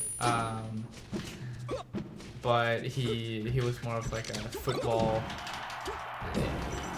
I think I showed him, or we watched some big tournament together, and I was like, yeah, this is hype, but we never played it. Yeah. At least I tried. I wasn't gonna force him into getting into it. But they must have noticed that you and Sharp were playing a lot. Yeah, definitely. Like because we didn't really hang out that much as roommates, or unless we were like going out, because we had like a lot of mutual friends from the office, because we all worked together. Yeah. But when we were home, it was like Sharp and I would play Melee a lot, and they would like hear us clickety clacking all the time, because the walls were thin as paper. So yeah, that was, and also like I played a lot, because Rollback came out during that time, so I also played and let Sharp play on like my setup, because they didn't have a setup back then. Yeah. So it was like, oh my god, I miss my setup in Ireland so much. It's the dream. I had like a lot of pictures, like memorabilia of my time there, that I hung up in front of the computer, so I could like look at it all the time. It was super nice. Did you at the time move there because you found a job, or did you get a job, or did you move there and then get a job? Funnily enough, Smash gave me that job. Okay. Because it was at DreamHack. They were handing out pamphlets, and I was like fresh out of high school.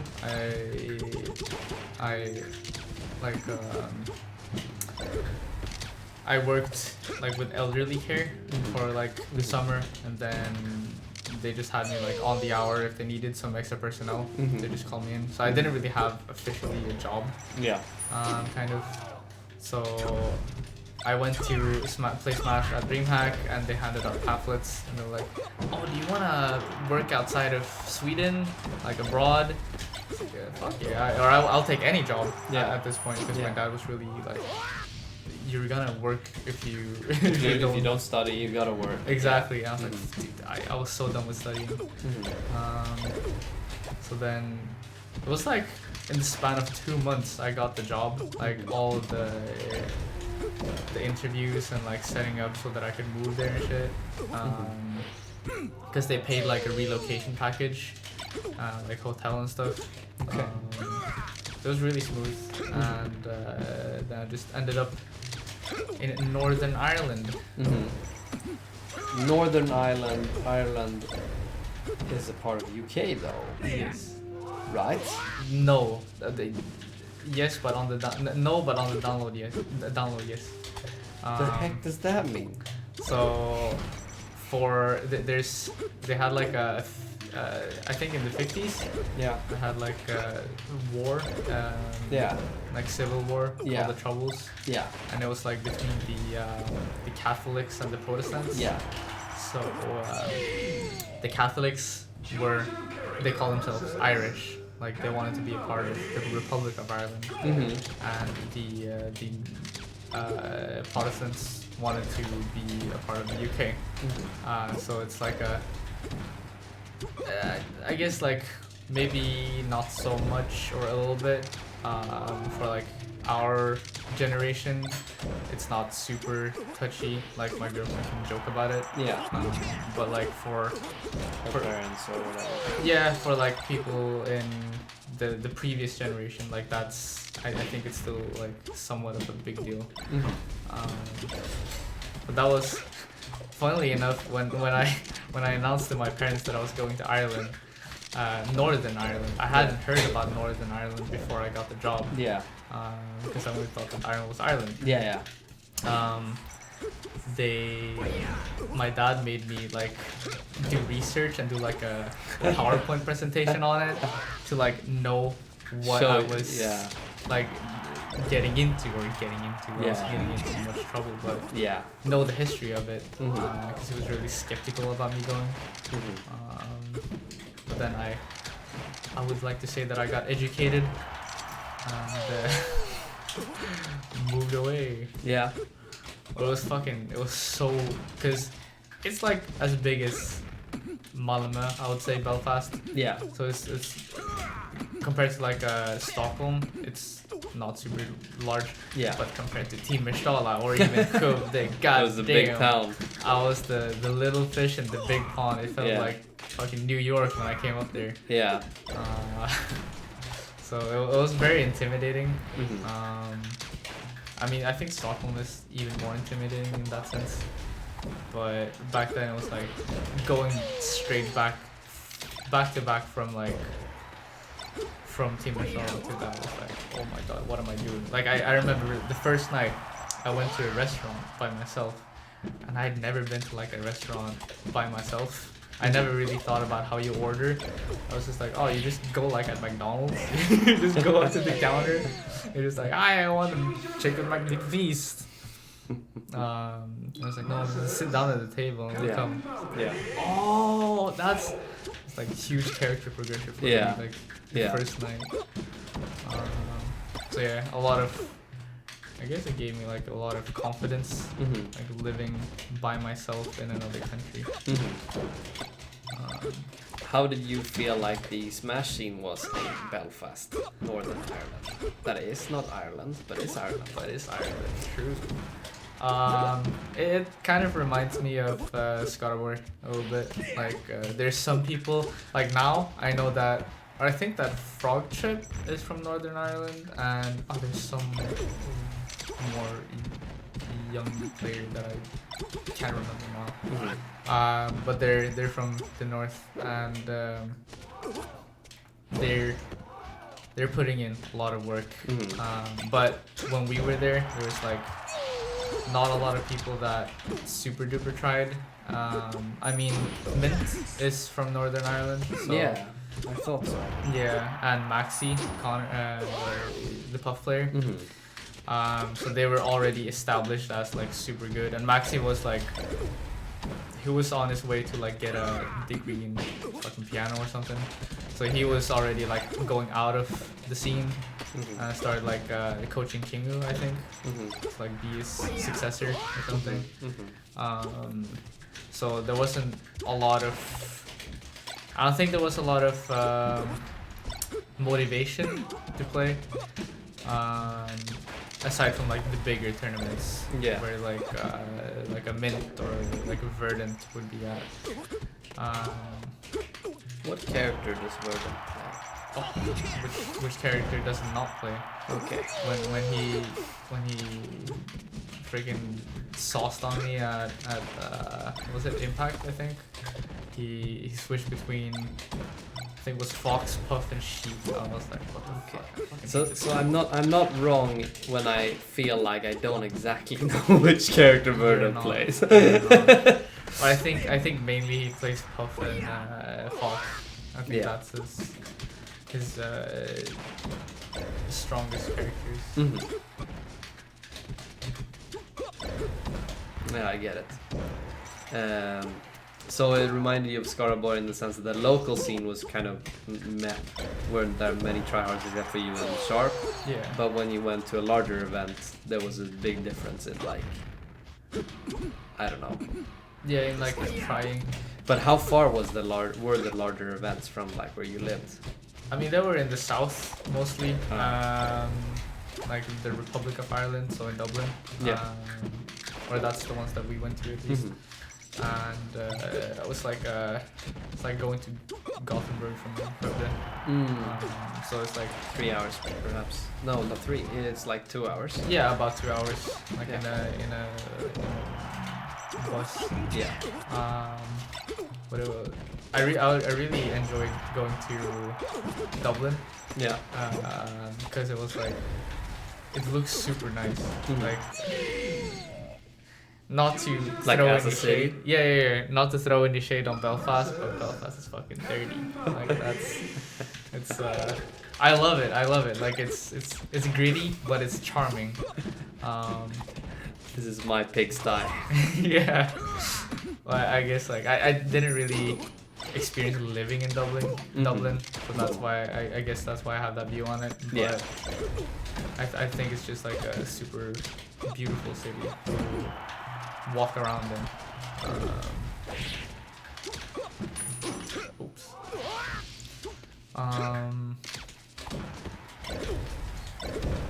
Did you ever go to any proper UK events?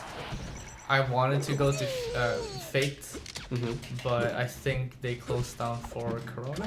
Mm. So no, I've never been to Oh yeah, it was pandemic times during the time you were. Yeah, like at the there. tail end. Yeah. Okay, makes sense. How do you feel like the scenes of the Ireland, or like the Ireland scene compares to, first off, the Skaraborg, but secondly also the Stockholm scene? Because now you've seen 3 scenes up close. Yeah. And you've also TO'd in one, right? Did Yeah. you TO in Ireland too? No, I didn't. No, okay. I think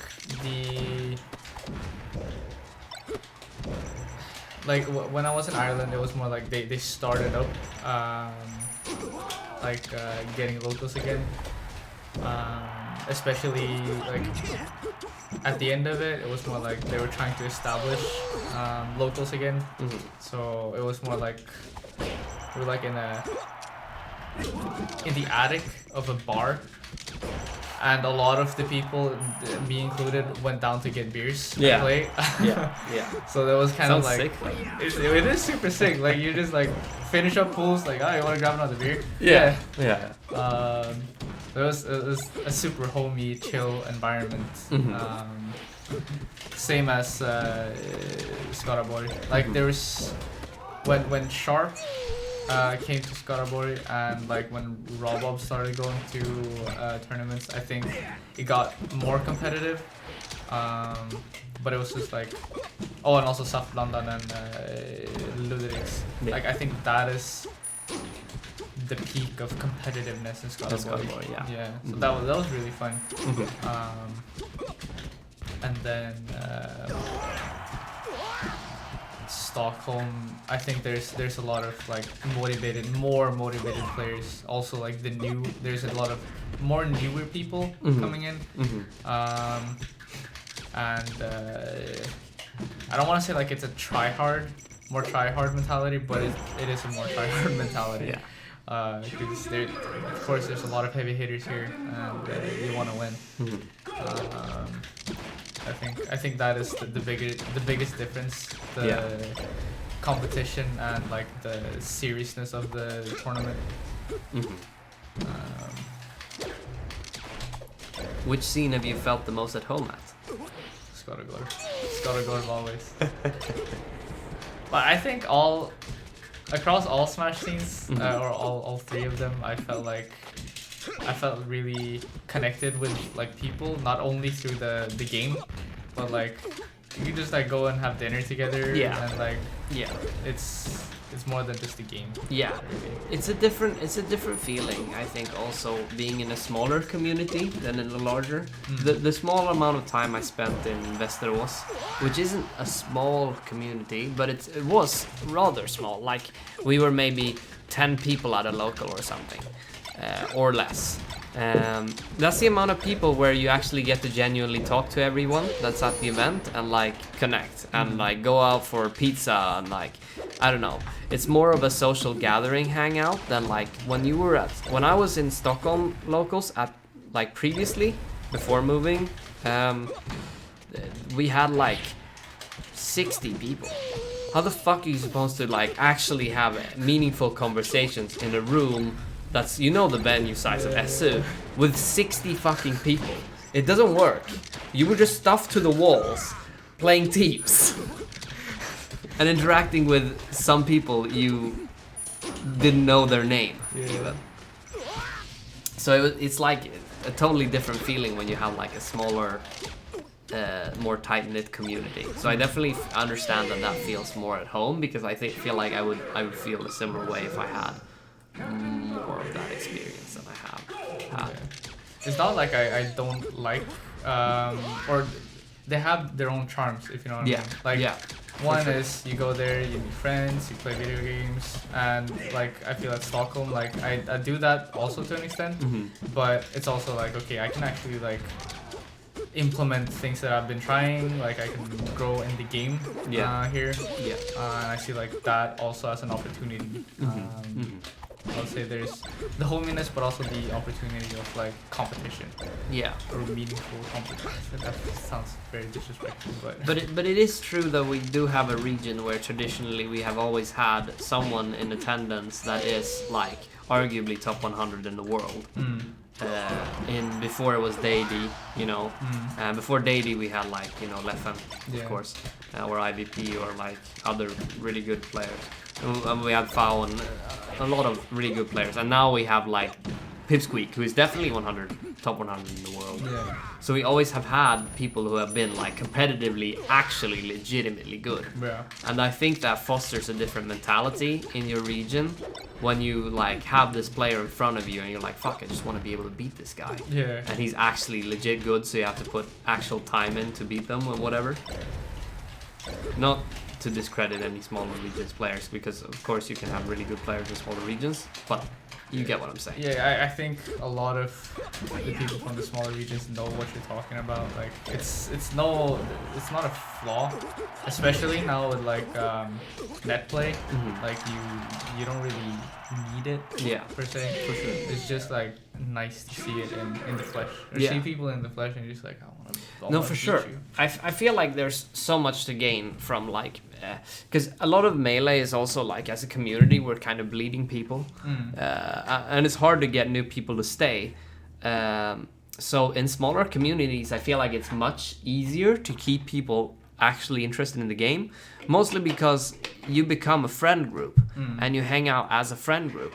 And then it becomes something that's a bit removed from the game, but still is always somehow related to the game. And it makes people want to keep coming back, even if they are not very interested in the game. Whereas here in Stockholm, like if a person comes to 3 locals maybe, and they only talk to 2 people, and they were like, all right, and everyone seems super try hard, and you're way worse than everyone, then it's way harder for you to find the motivation to come back than if like you went to your first tournament and you saw this really nice guy who was also into anime, and you talked a bunch about, I don't fucking know, One Piece and Nami's titties, and then you wanted to come back next time. You just want to come back and pog out about Nami's titties. Yeah, for sure. No, As you do in smaller Smash communities. I don't know, I've never been to one. I'm just assuming that's the conversations you have. Yeah, exactly. That's what I speak with the anime fans every time.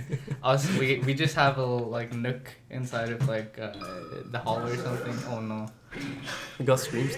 Got stream sniped by Sharp. Vass och Bass in the flesh. No, I think I totally agree. Like it's way easier to get into it. Like, because if you're on the fence, like I would say if I was like starting off in the Stockholm community, like, or at least like back then I was like kind of shy, so I don't think I would be that like bad player who just like went there for the tournament and then went home and then just like, oh fuck, I suck at this game, I'm gonna like play League of Legends instead. No, for sure. But like fostering like a small community of, or like a little squad, keeps you coming back, and then after some time you might realize like, oh fuck, I actually want to get good at this game. When you actually want to get good at Melee, or decided to want to get good, what types of goals do you set for yourself? I think when because I started off with really unrealistic goals. I think it was like, oh, I want to get top 100 in the world. Like, if I'm not top 200 in the world by 2020, I'm gonna quit. that was like when I was like, oh, Yeah. because I told like every Smasher that I knew, like, yeah, this is, if not, then I'm out. I'm out. Yeah. Yeah. But then it slowly changed like into like, okay, I just want to do like sick shit. Yeah. And I want people to see it, you know, a little bit of attention more. So like, I guess I just wanted to do it for like setting myself up for like a later career in like some streaming or something. But like being like a sick ass melee player too.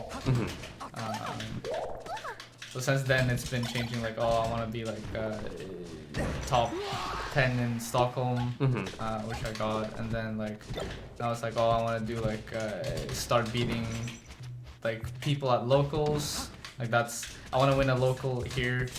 I want to like take sets off of like some top 30 people. Like I think those are more realistic goals you can set, at least now. And I think I just had to compensate for not,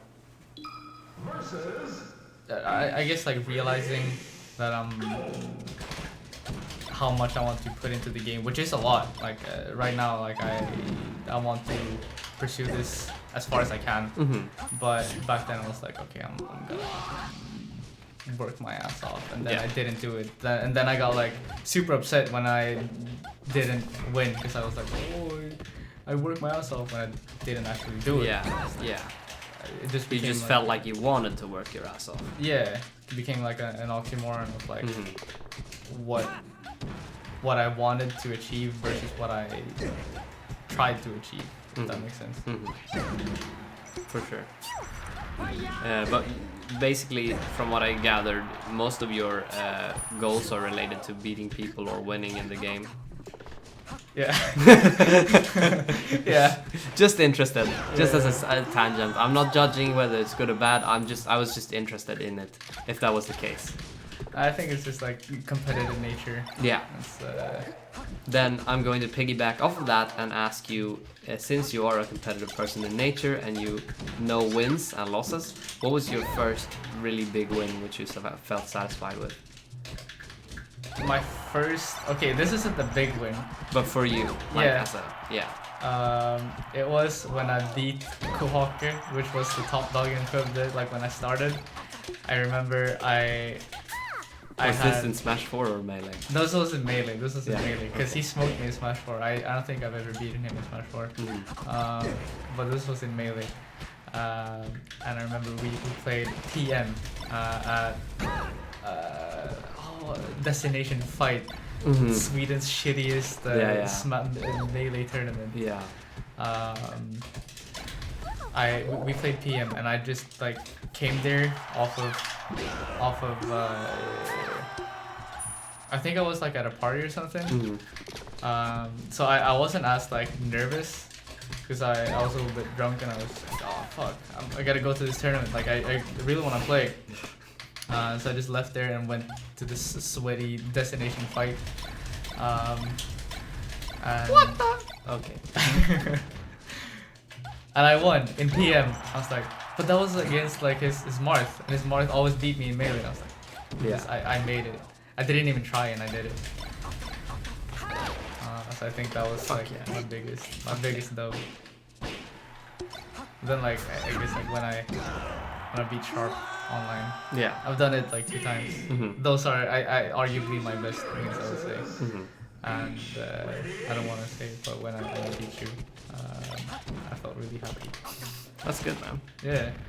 I'm glad people feel that way when they beat me, because you know, you don't always feel like you're a good player.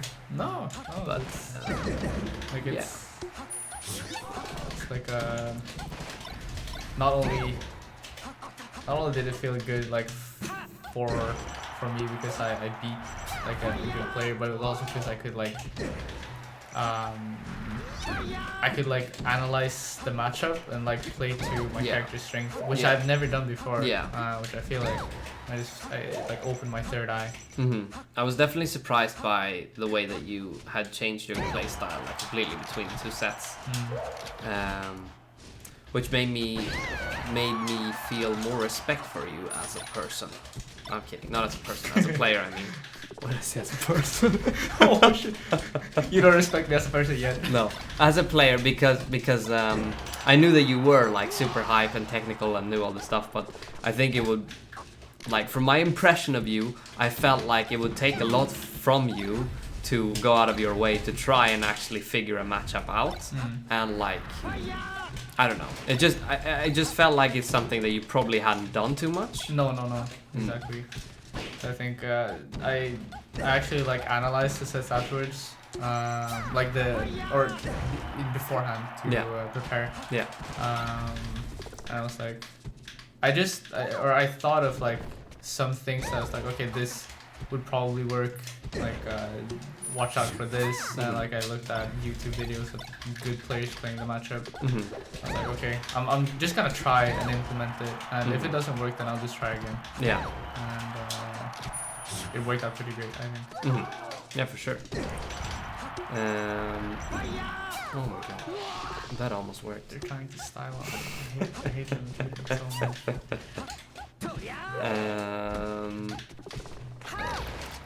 You mentioned a bit about streaming and potentially having a future career in streaming. You said that. Yeah. Are you interested in actually pursuing a career in streaming? I don't think so. I don't think it's for me. I mean, I like it, but I get so tense when it's just like me and like no one to talk about. Yeah. Like I feel like if I had like someone to co-stream like this, it feels super natural. Yeah. Because then I can like make jokes and like recall to things and stuff like that. Yeah. That's how I work as a social human. Yeah. But I have super like huge respect to people who can just like sit and talk to an empty chat. Because that is terrifying to me. But I don't think it's. I tried it for a bit. I tried it with Minion Monday. Didn't really latch on too good. I became sloppy with the schedule, and I don't know. I think I'll still do it sometimes, like for fun. But like Minion Monday, you like it? I like the fact that you feel like Minion Monday's downfall was that you became sloppy with the scheduling and that it became less serious than you wanted it to be. Yeah. No, but I tried to keep it like consistently. That's why I created Minion Monday. To like force myself into a consistent schedule. But it was too hard for me, so I think I'm just gonna keep on streaming, but doing it more like casually. Are you still gonna have Minion related memes and or streams? Yes, everywhere. And also I was thinking of doing like Funky Monkey Friday if I don't have anything to do on a Friday. You should have being co-host. Yeah. And you should have a Donkey Kong only tournament. Oh, that would be sick. With the new Beyond Melee. And you could have Diddy Kong. Yeah. Yeah. And then you only get to play the monkeys. That's hype. Or you're also allowed to play Sonic. Which is Blue Donkey Kong. Sonic is not in the game. He is. It's Blue Donkey Kong. It's oh, okay. Oh, you want some lore? No, okay. Have you seen the Sonic skin of Blue Donkey Kong? Yeah, I have it. Yeah. I asked for it. Okay, I need to give you the backstory of this because it's I feel like I have also in my life called him the Sonic Donkey Kong. But I don't think it was from you. I feel like I've also felt like he was Sonic. No, he feels like a Sonic because he has the punch, you know, like the Sonic F Smash. But when rollback or when I lived in Ireland, I used to go onto the UK / Ireland like netplay Discord, and I did it for like every day for a very long time. And I also smoked a lot of the lettuce. So I was like, I'm just gonna play Blue Donkey Kong, and make it into like Sonic. So I made an alt account on Discord. So this is now this is an open secret kind of. P. Martin the Hedgehog. If you know, that's my Sonic OC. He is not Sonic, but he is. It's inspired by kind of like Sonic and a real life person. So I went on that play. I role played as P. Martin the Hedgehog, and he spoke like Sonic. P. Martin the Hedgehog. Yes. Okay. It's like an amalgamation of three people. Martin, Piss, and No, Hedgehog. it's a D. I don't know what it's called. It's like D. Martin the Hedgehog, but Martin is a guy too. Yeah. And the hedgehog came because I misspelled it. So I just stuck with it. It was funny. So yeah, and then I used to do like is anyone looking for games? Like it's P and then sign it like dash P Martin the Hedgehog after every like message. And then afterwards, like if they were good, if they were like taking sets and we would like go back and forth or just destroyed me, I would go like, hey, you're pretty fast! And if they were bad and I smoked them, I would go like, you're too slow! And always like dash P Martin the Hedgehog. And that's what I did for like half a year. It's not my proudest moment, but Should be. I'm pretty proud of it. I think it was really, really funny.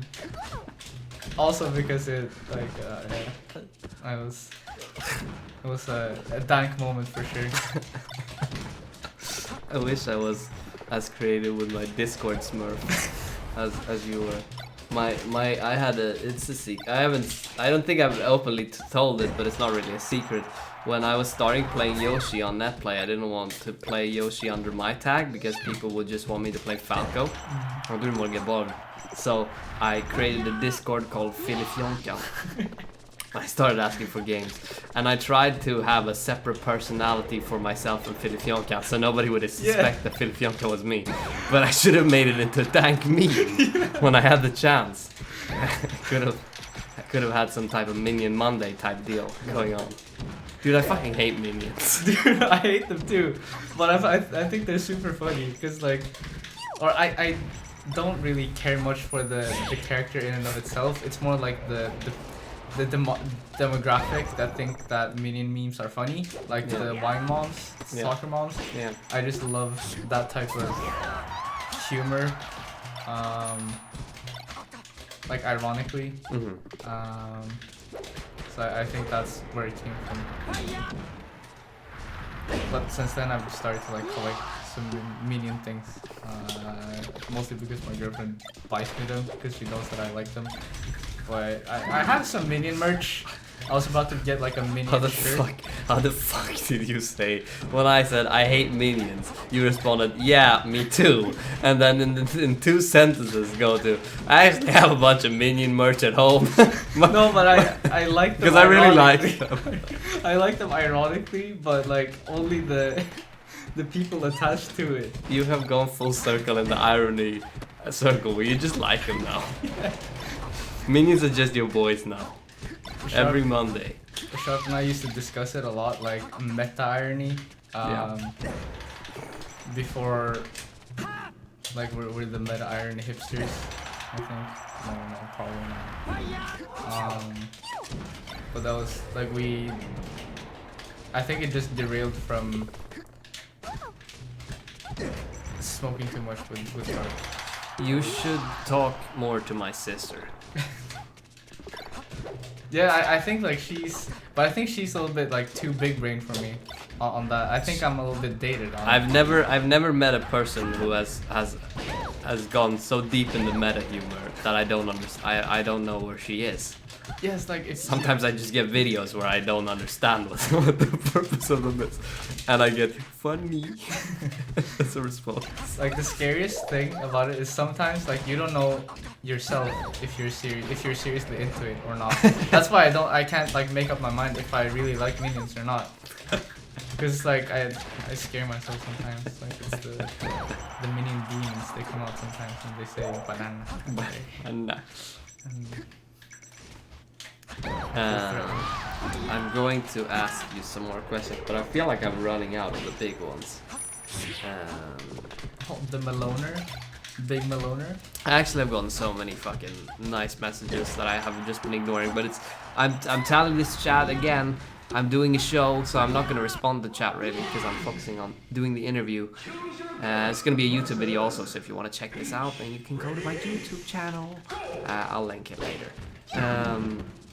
But I'm going to ask you about your favorite Smash memory. I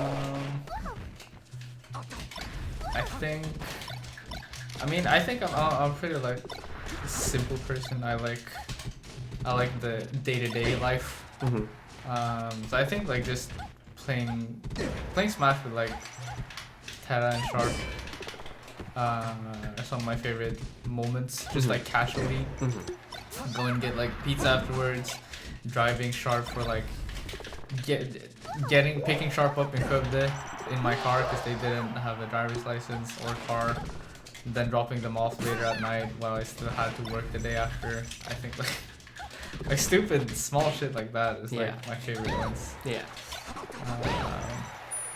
Like It's the smaller moments. yeah, like that builds up to like I'm a big fan of nostalgia, so those moments bring me a lot of nostalgia.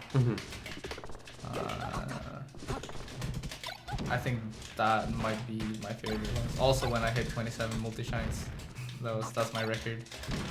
I know that. Was it on the tree in on it? No. It was on.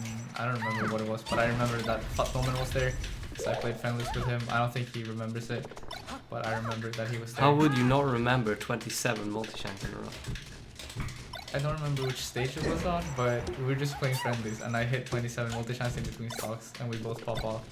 Yeah, how would he not remember it?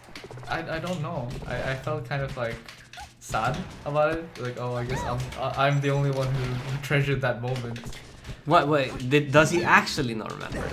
I think I've asked him like afterwards, but I haven't spoken to him that much. Oh, okay. Okay. So Okay. yeah. Because I was thinking that you hadn't asked him, but if you have actually asked him and you didn't remember, then I think the onus is on him to remember that, because that shit should be a thing you do remember. I mean, I think I kind of get it. Like, I did it, he didn't do it, and like I think I was way more impressed myself than he was. I would still probably remember the moment, I think. Yeah, maybe. If I popped off. Anyway, it doesn't matter. I can't speak for this moment. I was not there, and I don't. This has nothing to do with anything. Favorite Smash memory, brother. Pizza with the boys. Pizza with the boys. Also winning. Was it Impact? I think with Sharp. That was. In Dubs. Yeah, in Dubs. Dubs in Dublin. Dubs. Yeah, true.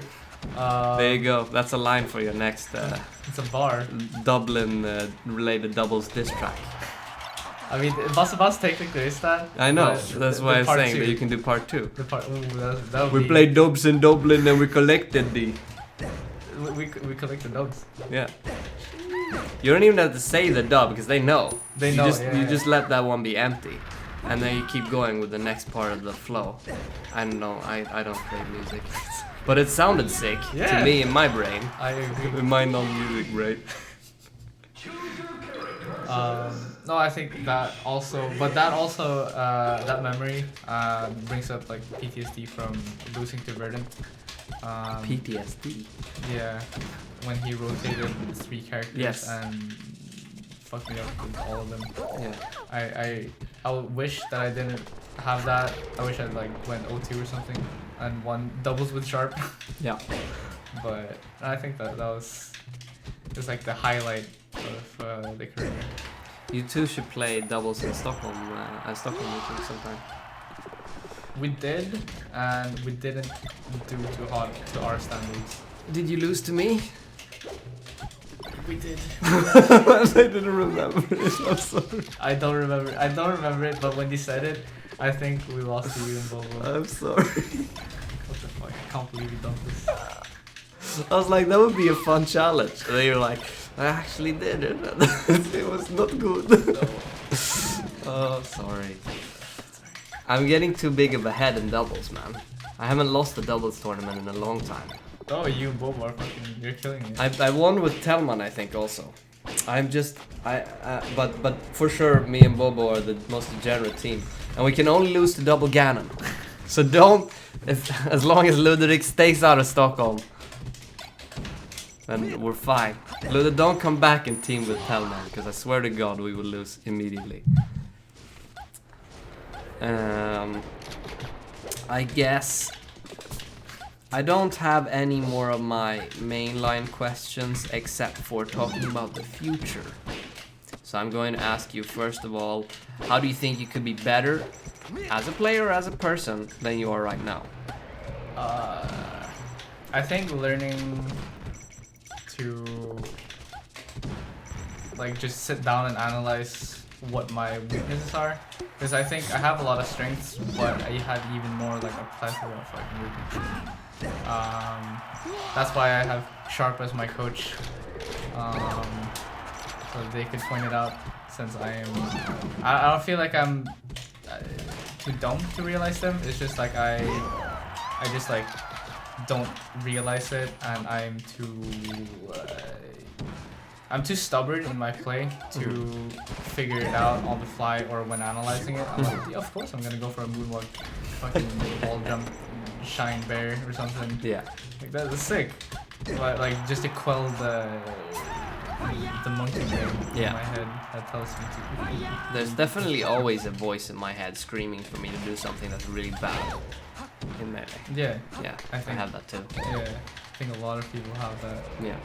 And like I think understanding matchups and what people want to do, because I've always been to the or had the idea of like, oh, play the player, not the game. But that doesn't mean anything if you don't know what they're gonna do. Yeah. Like there are some just physical, like physics-based facts about the game that they cannot change no matter how what the player does. Yeah. Facts and logic, baby. Yeah. Because you can't pick Peach and then suddenly have 5 jumps. Unless you mod it.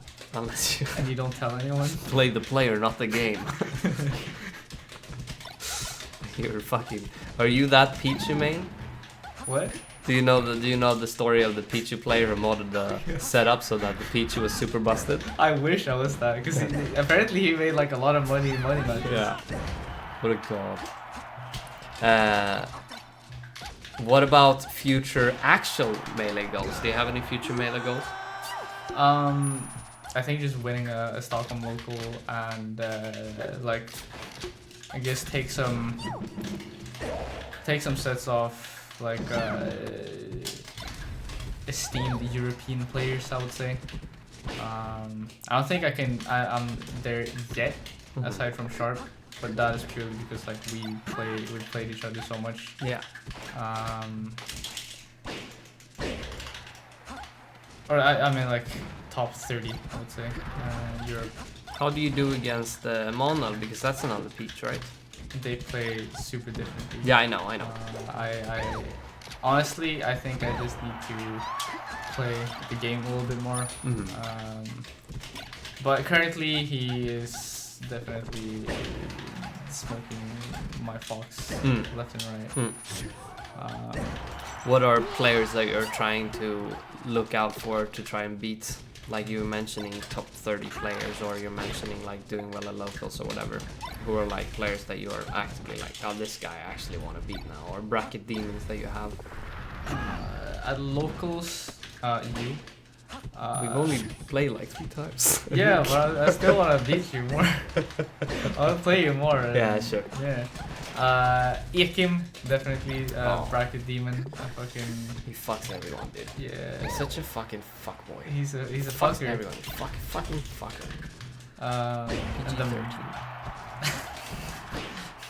Bobo, of course, because I want Peach to be my best. Or I still feel like Peach is one of my better matchups. Aside from doing basketball touch, but I'm gonna look at that one. But I mean, there are more players that I can think of. Pipsqueak, obviously. But I think like I really want to beat Row For some reason, because I feel like I really like the way he plays. And like the times we've played, or the one time, this is funny. I had official Zlatan as my Flippy tag, and he had PSG Messi. So it was the battle of the football titans. Yeah.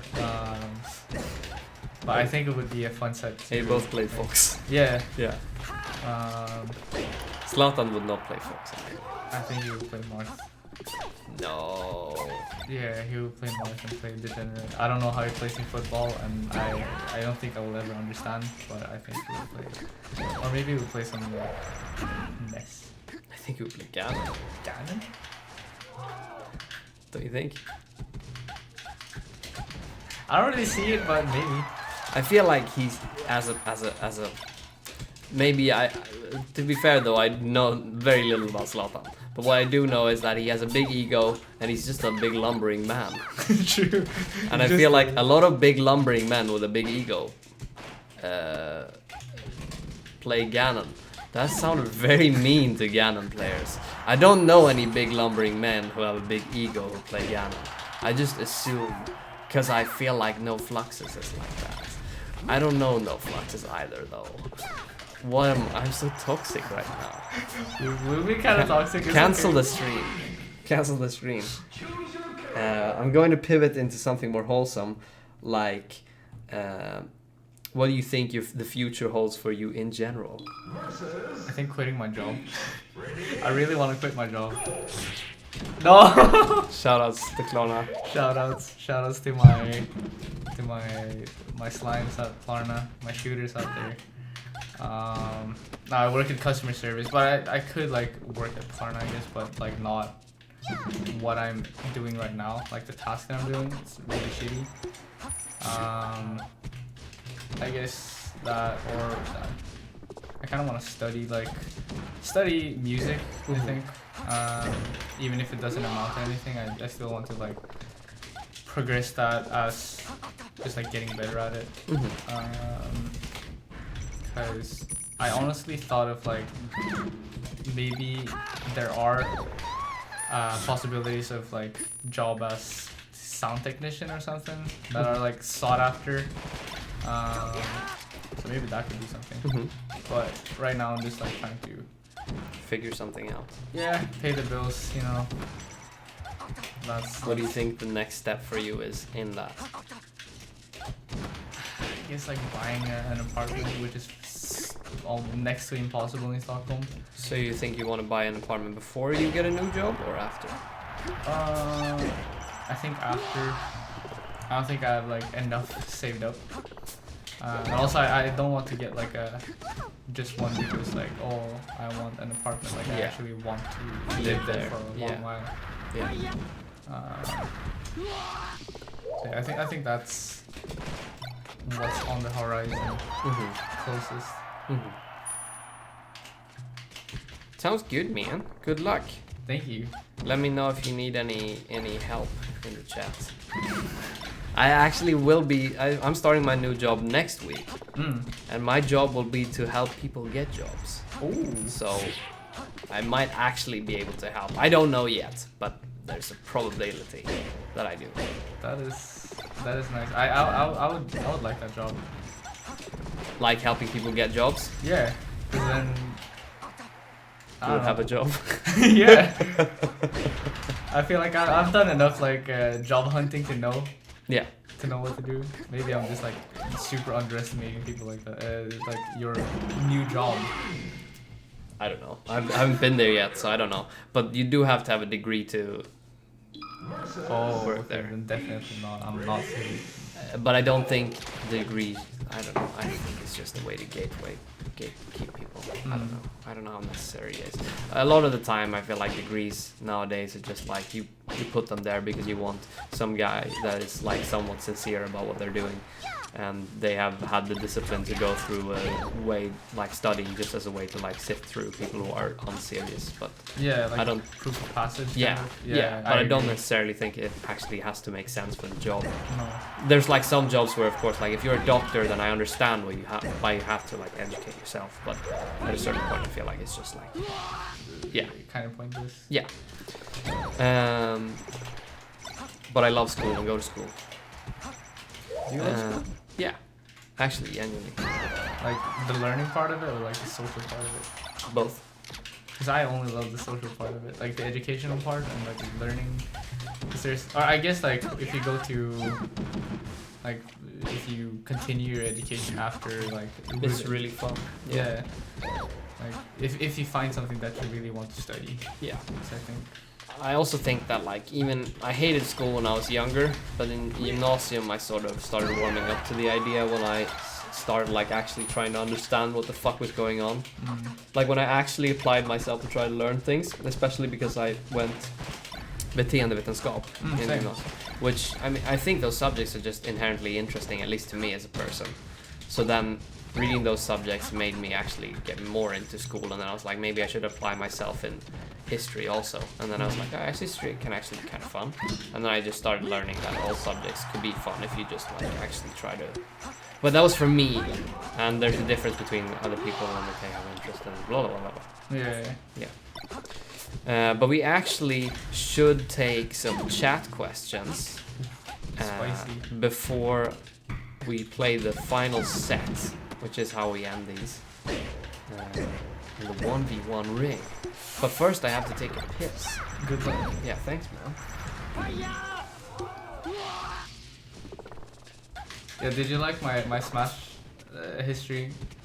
I don't know which one Yakin is referring to, but I hope it was entertaining. I know I can ramble. It's funny.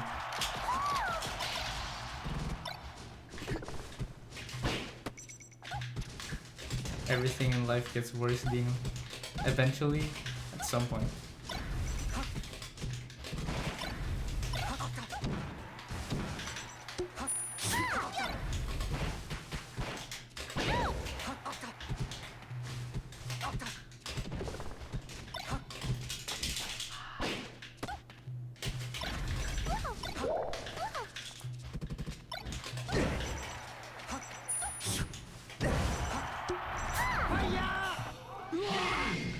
Tried to Firefox into the tournament. Are they gonna hit me?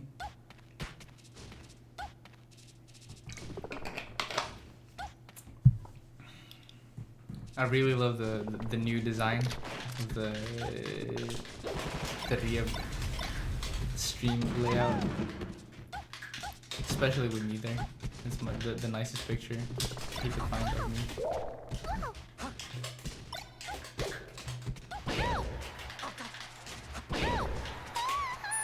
Pokemon Stadium, baby.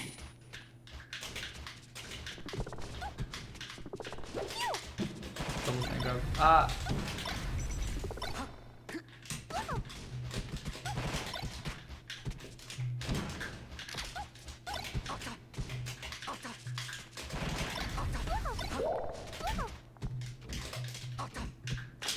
Stop shield grabbing. It's like unethical, non-kosher.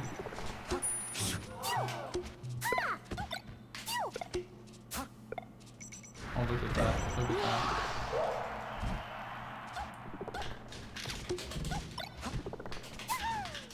Am I truly a gamer? I got the gamer seal of approval from Yakin. I can die happily now. Look at that. That is the true sign of a gamer. You see the down smash.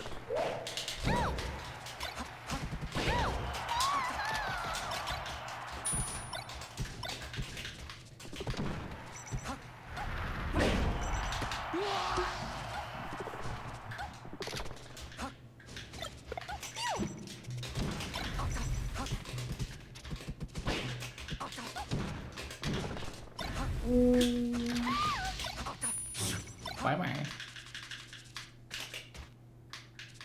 Best followers. No, you banned the spam bot. Did I get a viewer bot? You did. Do you want to get Prime subscribers? Click here. Follow this link. That was my first one. I don't think I've ever had those. I get so many when I stream. They're. It's like the messenger bots. Do you get those, or Instagram bots? They're like, I am a naked lady. Click here to look at my free videos, and it's like shitty Swedish. Best followers, primes, and viewers on newgrounds.com. Remove the space. Wait, was it actually like an advert for Newgrounds? That'd be sick.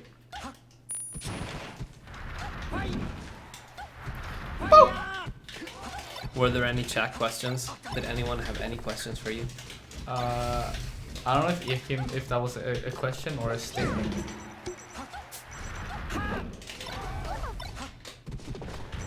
You can ask any question, Nick, I think. Or it's up to you, I guess. Nothing is off limits. Play one more with Sharp and then we can do our thing, I think. Will do. Versus Come on, say no. I'll add during gamer. If I'm a gamer, I think I'm a bit of a gamer. I would say that I'm very casual gamer though. I am very casual gamer. A very casual gamer. Like I play a little bit of League. Try Elden Ring is the latest single player game. But yeah, I do play a shit ton of games. How do you enjoy Elden Ring? Is it good? I just beat the first boss and I have a little bit of not like an ego, but it's like it feels. I take it personally when I lose or when I die. It's infuriating. That's how I would like to describe my experience this far.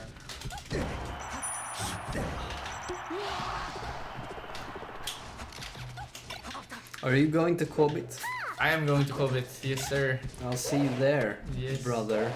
First tournament that sparked, or that Sharp and I met at. Yeah. Oh, the first Kobit? No, the first tournament, like the Covid 2017, I think it was. Before they moved to Skaraborg.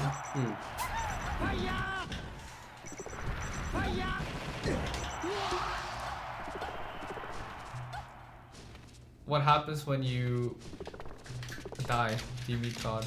I haven't really thought about it. I don't really want to think about it because it just gives me anxiety. Do you believe in God? I used to. I come from a really religious family, so I was brought up Catholic? No, Protestant. So I used to believe in the singular D. maybe he has two D's. So what do I know? He's God after all. He's got double D's. Just like Nami. No, I don't think I've thought about after death. It brings me sadness. If God exists, why do Marth exist in the game? True. I feel like God has done worse things in the Bible than create Marth. Like at one time where he extincted literally every form of life except for 2 of every species because he wanted to hard reset because he was like, fuck this shit up. Hard reset. Yeah, he had a bad run. Put everything, 2 of each one on a boat just to preserve it and then let's just fucking end it. I think that's worse than creating Marth. I mean, he preserved Marth. He preserved the people who would then create Marth.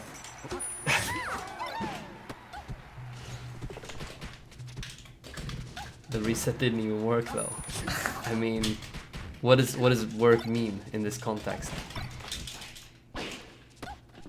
Wasn't it to like make humanity or everything?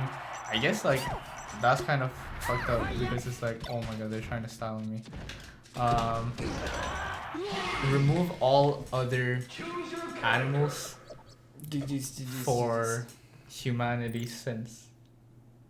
It's kind of fucked up. It's kind of fucked up. Oh, that's another one. I think that's an important one.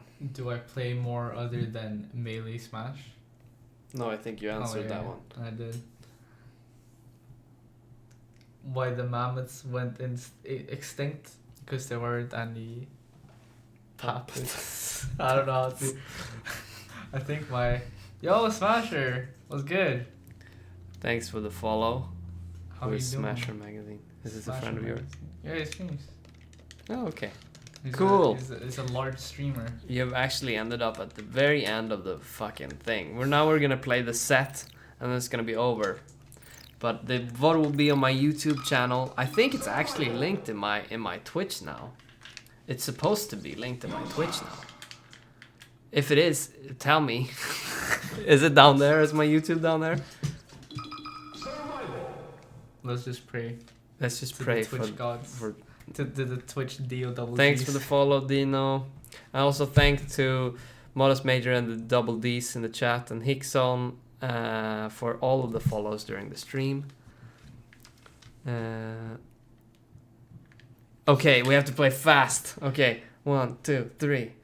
All right, I win. GG's. GG's. I am banning that one. I'll ban FOD and Dreamland. No. Okay. Fuck it. All right. Good luck, man. Good luck.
It's like back in the day, sitting silently, and we'll talk after the games. No talking. Oh, I guess.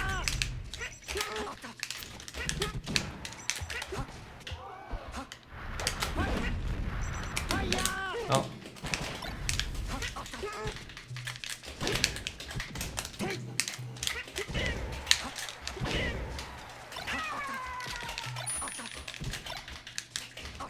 Yeah.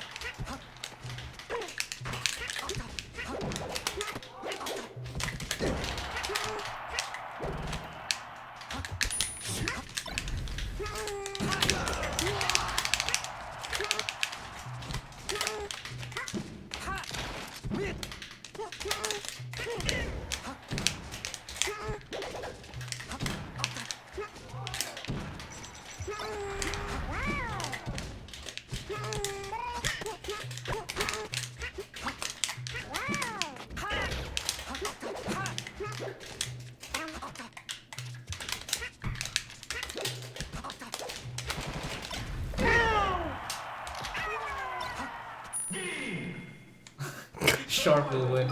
Sharp has already won. We're going this way.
Go take Got you! Om det går att täcka? Ja, det gör det. Om du smashed det in, tror jag.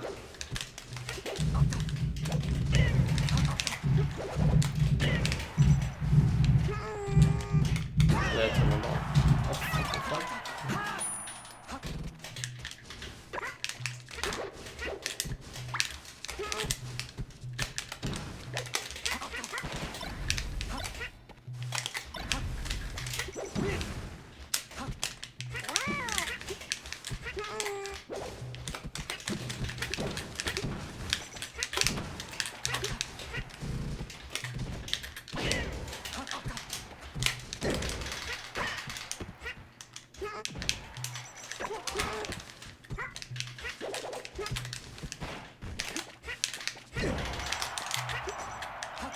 Oh, no.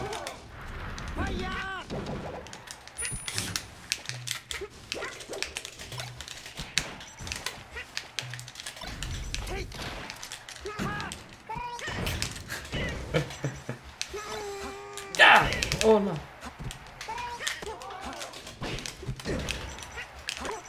No. Pickles.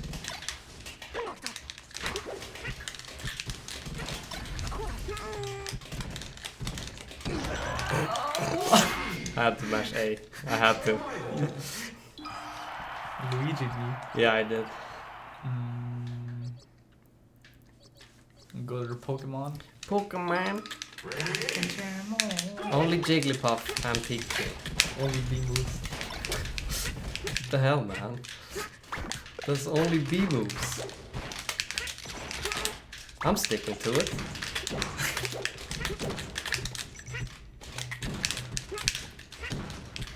The Code of Honor.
No!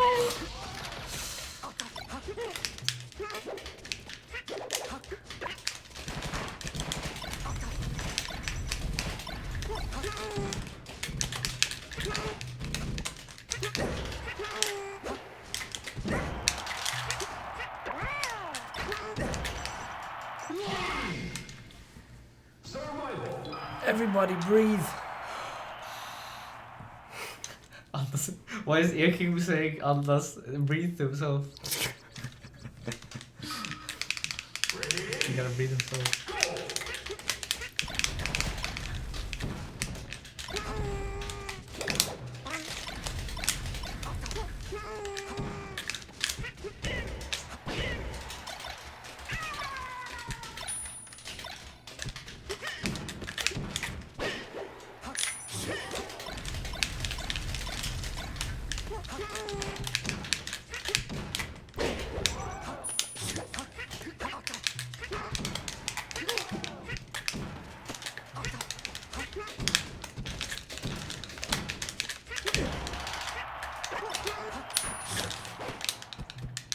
No.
GG's.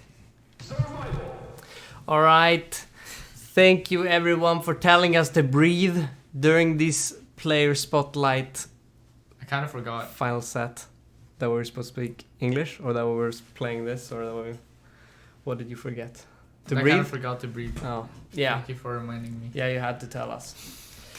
No, but seriously, thanks for coming, everyone. The VOD will be on my YouTube channel, as I have previously mentioned many times. You can find it here. I guess this should work. It should be my Twitch, but it's also in my Twitter or whatever. If you like the content or you only got to see part of it, you can watch it there. I'll also make this a Twitch highlight so you can watch it back. Also, huge shout out to Flippy for making the overlay. It's new and it's super sick. I love Buzz's face in this. I had to edit the picture myself actually to make it a circle. It was a learning experience for me, but I think I did pretty well. But yeah, thank you for coming. Thank you for having me. Yeah? It was really fun. Do you have anything you want to shout out? Your music or your Twitter or your... I don't know. I guess Stream? XD Lamau. Yeah? XDE LMAO. Everywhere, I think. Mm-hmm. Spacey Main on Spotify. Mm-hmm. And on SoundCloud and wherever Mm-hmm. you get your music. Mm-hmm. I want to shout out to Stockholm. Shout out to Rev for having me doing these. Yeah. I can't think of any No. other shout outs. Shout out Skaraborg. Skaraborg. And Northern Ireland. Yes. And Northern Ireland. All right. Well, thanks everyone for coming. I'll see you next time, I guess. Or in bracket at Quobit. Be there. All right. See ya.